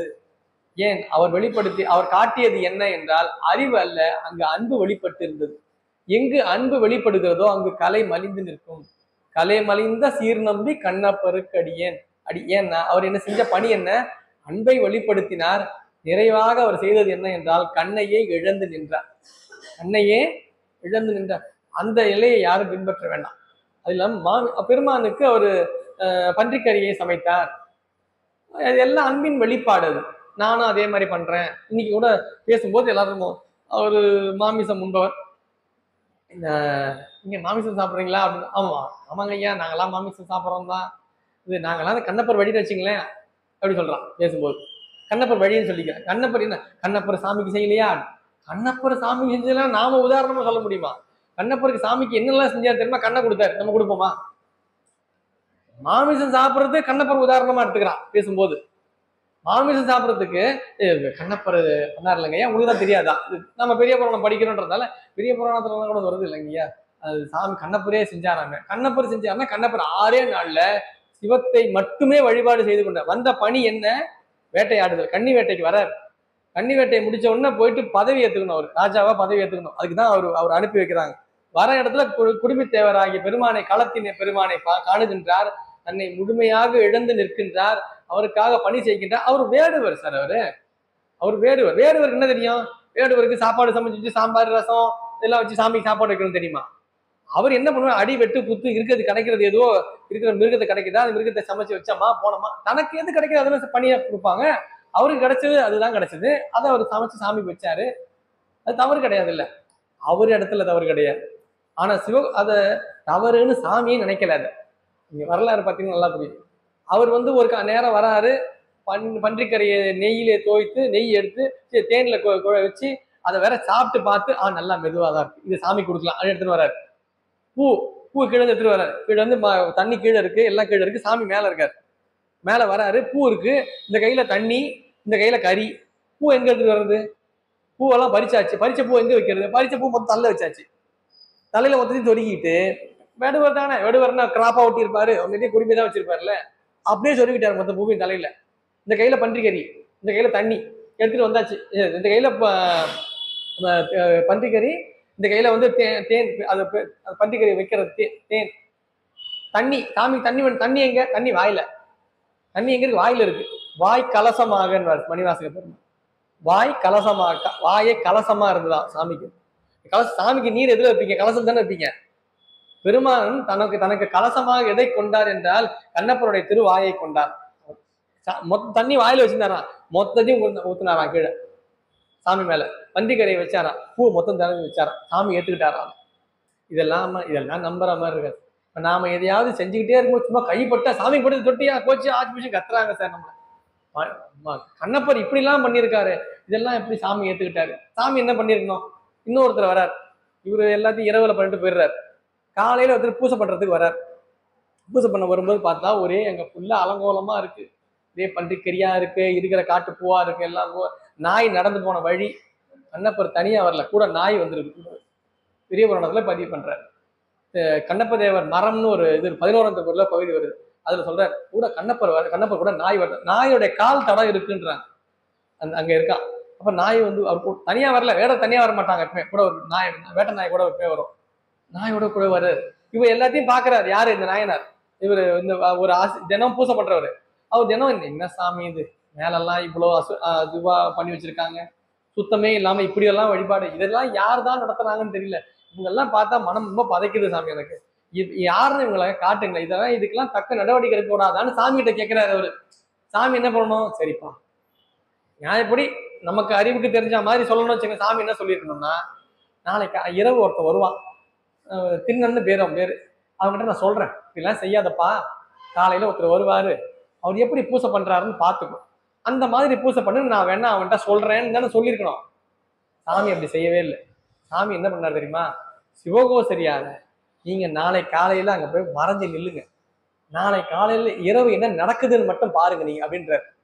நாளைக்கு இரவு காலையில வந்து நீங்க பாருங்க, என்ன நடக்குதுன்னு மட்டும் பாருங்க, நீங்க மறைஞ்சிருங்கன்னு சொல்றாரு சாமி. யார்கிட்ட சொல்றாரு, சிவகோசரர். என்ன சார், எப்படி பூசை பண்ணணும்னு கண்ணப்பருக்கு தானே சொல்லி கொடுத்துருக்கணும், எப்படி பூசை பண்ணணும்னு கண்ணப்பருக்கு தானே சொல்லி, ஏன் ஏற்கனவே ஒருத்தர் எப்படி பூசை பண்ணணுன்ற முறையா பூசை பண்ணிக்கிட்டு இருக்காரு, அவர் இப்படி பூசை பண்றான்ற மாதிரி இவருக்கு தெரிஞ்சதுன்னா நாளை பின்ன வரும்போது இவரும் இப்படிதான் பண்ணும் போல இருக்குன்னு தெரிஞ்சுப்பார்ல. கண்ணப்பர் ஒன்றும் தெரிஞ்சுக்காம கண்டிப்பா தெரிஞ்சுப்பாரு. ஆனா சாமி என்ன பண்றாருன்னா, எப்படி செய்யணும்ன்றது இல்ல, செய்யறதுல என்னத்தை காட்டுறாங்கன்றது. நாம் செய்கின்ற செயலிலே அன்பை வெளிப்படுத்த வேண்டுமே தவிர செய்கையை செய்வதனால் மட்டுமே நம்முடைய வழிபாடு நிறைவுறாது. செய்கின்ற செயலில் நம்மை முழுமையாக இழந்து பெருமான் மீது செலுத்துகின்ற அன்பு, கண்ணப்பர் செய்தது அந்த அன்பு தான். அது அன்பு வழிபாடு. அந்த வழிபாடைத்தான் இந்த உலகம் அறிந்து கொள்ள வேண்டும், நீங்களும் அதை தெரிந்து கொள்ளுங்கள்னு மறைஞ்சிருக்க சொன்னார். யார, சிவகோசரியார. சிவகோசரியார் ஏன் மறைஞ்சிருக்க சொன்னார் தெரியுமா, கண்ணுல இருந்து ரத்தம் வரப்போகுது, ஒரு கண்ணுல இருந்து ரத்தம் வர மாதிரி ஒரு ஆக்டிங் நம்ம சாமி பண்ண போறாரு. கண்ணுல இருந்து ரத்தம் வரப்போகுது, ரத்தம் வந்த உடனே பார்த்த உடனே அவருக்கு என்ன தோணும், யாரோ ஏதோ பண்ணிட்டாங்க, யார சாமி கண்ணை யாரோ குத்தி விட்டான், இங்க இருக்கிற எவனோ தான் பண்ணி வச்சிருப்பான், எவன் பண்ணிருப்பான்னு சுத்தி முத்தி பார்ப்பார். பக்கத்துலேயே ஒருத்தர் இருந்தாருன்னா யாரை பண்ணுவாரு, சிவகோசரியார் 2 இருந்தாருன்னு வச்சுங்க உதாரணத்துக்கு, இவருதான் குத்தி இருப்பாருன்னு உடனே அவரை குத்தி இருப்பாரு. இவர் யாரு, இவருதான் போல இருக்கு, இந்த பூஜை பண்றேன்னு தினம் வந்து இவருதான் ஏதோ பண்ணிருக்காரு, சாமி கண்ணில் ரத்தம் வந்துருச்சு போல இருக்குன்னு சொல்லிச்சு என்ன பண்ணுவாரு, சிவகோசரியார அவ்வளவுதான் ஏதா பண்ணிருப்பாரு அவர். அதனாலதான் சாமி என்ன பண்ணாரு, முதல்லயே நீங்க மறைஞ்சு இருங்கன்ற. சிவகோசரியார் யாருக்கும் தெரியாம மறைஞ்சு நிக்கிறார். இவர் என்ன பண்றாருன்னு பாக்குறாரு, குத்தி முத்தி பாக்குறாரு, ஏதாவது மிருகம் வந்திருக்குமா, ஏதாவது கடிச்சிருக்குமா, ஏதாவது ஆயிருக்குமா, பூச்சி கடிச்சிருக்குமா என்ன. மற்றவர்கள் இறைவனை சிவகோசரியார் இறைவனை கடவுளாக பார்த்தார், கண்ணப்பர் கணத்திநாதரை குழந்தையாக பார்த்தார். சாமி எப்படி வழிபாடு செய்யணும், குழந்தை மாதிரி வச்சுக்கணும். நாம குழந்தை எப்படி பார்த்துப்போம், அது ஓட விடாம எதோட விடாம அதை பண்ண விடாம பார்த்துக்கணும், அப்படி பார்த்துக்கணும். அதுதான் வழிபாடு. பெருமானதான் பேணாலால் எம்மை பெற்றார் செக்கிட, அவனை பேண வேண்டும். நாம் குழந்தையை எப்படி பேணி காக்க வைப்பார்களோ அப்படி பெருமானை நாம் வழிபாடு செய்யணும். சாமி அப்படி வச்சு அப்படியே அந்த உயர்ந்த நிலையில வச்சுக்கிட்டே நம்ம தூரமாவே இருந்துடக்கூடாது. வேலை செய்யறது மட்டும் இல்ல, அன்பு செலுத்துவதில் குழந்தையிடம் எப்படி அன்பை செலுத்துவோமோ பெற்ற குழந்தையிடம் அப்படி நாம் பெருமான் அன்பு செலுத்த வேண்டும். கண்ணப்பர் அந்த அன்பை செலுத்தினார். அதை இந்த உலகம் காண வேண்டும் என்பதற்காக சிவகோசரியாரை மறைந்திருக்க செய்தார். அதனாலதான் கலைமலிந்த சீர் நம்பின்னார். நம்பி என்றால் ஆடவர்களில் சிறந்தவர்களை நம்பி என்ற சொல்லால் குறிப்பார்கள். சீர் நம்பி என்றால் இவருக்கு மேல் ஒருவர் கிடையாது. இந்த மனிதர் என்கின்ற நிலையிலேயே மிக உயர்ந்த நிலையை பெற்றவர் கண்ணப்பர். அதனாலதான் கலைமலிந்த சீர் நம்பி கண்ணப்பர்க்கும் அடியேன். கண்ணப்பரை கண்ணை அப்பியவர், அதனால அது கண்ணப்பர். அவர் பேர் திண்ணனார் தான். கண்ணை அப்பியதனால் பெருமான் தன் கண்ணை கொண்டு பெருமான் கண்ணிலே அப்பியதனால் அவர் கண்ணப்பர் என்றார். அவருக்கும் தான் அடியேன் என்று சொல்லி கலைமலிந்த சீர் நம்பி கண்ணப்பருக்கு அடியேன், கடவுரில் கலையந்தன் அடியாருக்கும் அடியேன். திருக்கடவுர் என்கிற தலத்திலே கலையர், குங்குலிய கலையர் என்கின்ற ஒரு நாயனார் இருந்தார். அவர் குங்குலியம் போடுவார். குங்குலியம்னா அது ஒரு வகையான சாம்பிராணி மாதிரி வச்சுங்களேன், அது வாசனா திருவு. அதை பெருமானுக்கு எப்பொழுதுமே அதை கொண்டு பெருமாள் பணி செய்து கொண்டே இருக்க வேண்டும், தூபம் காட்டிக்கொண்டே இழக்க வேண்டும். இன்னைக்கு எத்தனையோ பேர் திருக்கோயில தூபம் காட்டுறாங்க இல்லையா, அந்த வழியிலேயே வரவங்க தூபம் பெருமானுக்கு தூபம் விடுவதற்காகவே தன் வாழ்வை வைத்து தினம் கோயிலுக்கு வருவாங்க, நெருப்பை மூட்டுவாங்க, ஒரு நெருப்பு இதுல போடுவாங்க, தூபம் போட்டு முழுக்க நறுமண தூபத்தை பெருமானுக்கு காட்டுவது அது ஒரு பணி. அதை தொடர்ந்து அவரை கண்டு இன்னொருவர் அதை போல செய்யலாம்.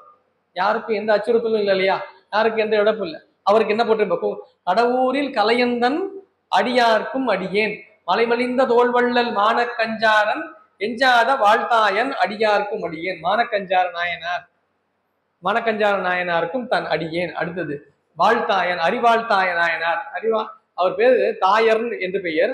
அறிவாளால் தன் கழுத்தையே அறிய முற்பட்டார். பெருமானுக்காக கொடுக்க இருக்கின்ற ஒரு அன்னம், அந்த அன்னம் சிதறிவிட்ட காரணத்தினால் இனி எதற்காக நாம் உயிரை வைத்துக் கொள்ள வேண்டும் என்பதற்காக உயிரை மாய்த்து கொள்ள முனைந்தார். அதனால் அவர் அறிவாள் தாயர் என்கின்ற நாமத்தை பெற்றார். அப்படி பெருமானுக்காக ஒரு பணியை செய்ய முற்படுகின்றோம் என்றால் அது தடைபடுகிற நிலை வருகின்றது என்றால் அதற்காக தன்னையும் இழக்க தயாராக இருக்க வேண்டும். அவர்கள்தான் உண்மையான அடியார்கள். அவர்களுக்கும் தான் அடியேன் என்று சொல்லி எஞ்சாத வாழ்த்தாயன் அடியார்க்கும் அடியேன் அலைமலிந்த புடல் மங்கை ஆனாயற்கடியேன் ஆரூரன் ஆரூரில் அம்மானுக்கான். ஆனாய நாயனார் என்கின்ற நாயனார். ஆனாய நாயனார் பெருமானுக்கு புல்லாங்குழலிலேயே 5 எழுத்தை வாசிப்பது, அதாவது நாதத்திலேயே பெருமானை வழிபாடு செய்தல். அவரும் ஆணினத்தை மேய்ப்பவர், பசு மேய்க்கின்ற பணியை செய்து கொண்டு புல்லாங்குழலிலேயே திருவைந்தெழுத்தை மீட்டுகின்ற அந்த இசையினால் எல்லா உலகங்களையும் கட்டுக்குள் அடங்க செய்கின்ற அளவிலே அந்த இசையை மிக அற்புதமான முறையில் இசைக்கக்கூடியவராக விளங்கினார். அவருக்கும் தான் அடியேன் என்று சொல்லி நிறைவாக ஆரூரன் ஆரூரில் அம்மானுக்காலே, அப்படி அடியாளுக்கெல்லாம் அடியேன் அடியேன் என்றே சொல்லிக்கொண்டே வந்து நிறைவிலே புற்றிடம் கொண்ட நாதராக விளங்குகின்ற ஆரூர் பெருமானுக்கு ஆரூரனாகிய தான் என்றுமே அடியேன் தான் என்று சொல்லி 2 பாடல்களோடு இன்றைய தினம் நிறைவு செய்து இப்ப 11 பாடல்கள்ல 2 பாடல்கள் நம்ம பார்க்கிறோம். திருத்தொண்ட தொகையினுடைய பெருமைகளையும் தொடர்ந்து 2 பாடல்களையும் சிந்தித்திருக்கின்றோம். ஒரு சில நாயன்மார்களை மட்டும் சிந்தித்திருக்கின்றோம். இனி வருகின்ற அடுத்த மாத வகுப்பிலே நாம் தொடர்ந்து இதை ஒரு வகுப்பாகவே, ஒரு சொற்பொழிவாக மட்டுமே இதை கொள்ளாமல் இதை ஒரு வகுப்புனா எப்படி இருக்குன்னா கண்டினியூஸா தொடர்ந்து இருக்கும். சொற்பொழிவுனா ஒரு நாள் இருக்கும், ஒரு நாள் இருக்குமாலாம் தெரியாது. அது சொற்பொழிவு. எப்பயாவது வருவதற்கு பேர் பொழிவு. தொடர்ந்து நடந்து கொண்டே இருப்பதுக்கு பேர் என்ன? வகுப்பு. பள்ளிக்கூடத்தில் நடக்கிறது என்ன? வகுப்பு. அது திங்கக்கிழமை இருக்கும், செவ்வாய்க்கிழமை இருக்கும், புதன்கிழமை தினம் இருக்கும் இல்லையா? அதுக்கு பேர் தான் வகுப்பு. வகுக்கப்பட்டது. அப்படி நமக்கு மாதந்தோறும் வகுக்கப்பட்ட வகுப்பு தான் சுந்தர தேவார வரலாற்று முறை என்று சொல்லி அதை நாம் திருத்தொண்ட தொகை என்கின்ற பகுதியிலே முதல் 2 பாடல்களை இன்றைய தினம் நாம் நிறைவு செய்து தொடர்ந்து மீதம் இருக்கின்ற பாடலை அடுத்த மாதம் தொடர்ந்து சிந்திப்போம் என்று சொல்லி நல்ல வாய்ப்பை அடியேனுக்கு நல்கி ஒவ்வொரு மாதமும் செந்நெறியிலே அடியேனை இந்த வாய்ப்பை தந்து அருளி கொண்டிருக்கக்கூடிய சைவ பக்தர் சபை பெருமக்களுக்கும் குறிப்பாக மருத்துவர் ஐயா அவர்களுக்கும் அவருக்கு உடனாக இருந்து பணி செய்து கொண்டிருக்கக்கூடிய அவருடைய தந்தையார், அவருடைய தாயார் மற்றும் இருந்து பணி செய்கின்ற அன்பர் பெருமக்கள், எல்லாவற்றுக்கும் மேலாக இருந்து கேட்கின்ற அடியார் பெருமக்கள் அனைவருக்கும் சிற்றடியனுடைய பணி கலந்த நன்றியை வணக்கத்தையும் தெரிவித்துக் கொண்டு அருளாளருடைய அருட்பாடல்களை கேட்பது, அதை சிந்திப்பது, அதை நாள்தோறும் ஓதுவது நம் வாழ்விலே என்றுமே மேன்மையை தரும். நமக்கு துன்பங்களை நீக்கக்கூடியது பதியங்கள் ஓதுதல் தான், பதியங்களை சிந்தித்தல் தான் என்று சொல்லி இந்த அளவிலே எளியனுடைய உரையை நிறைவு செய்து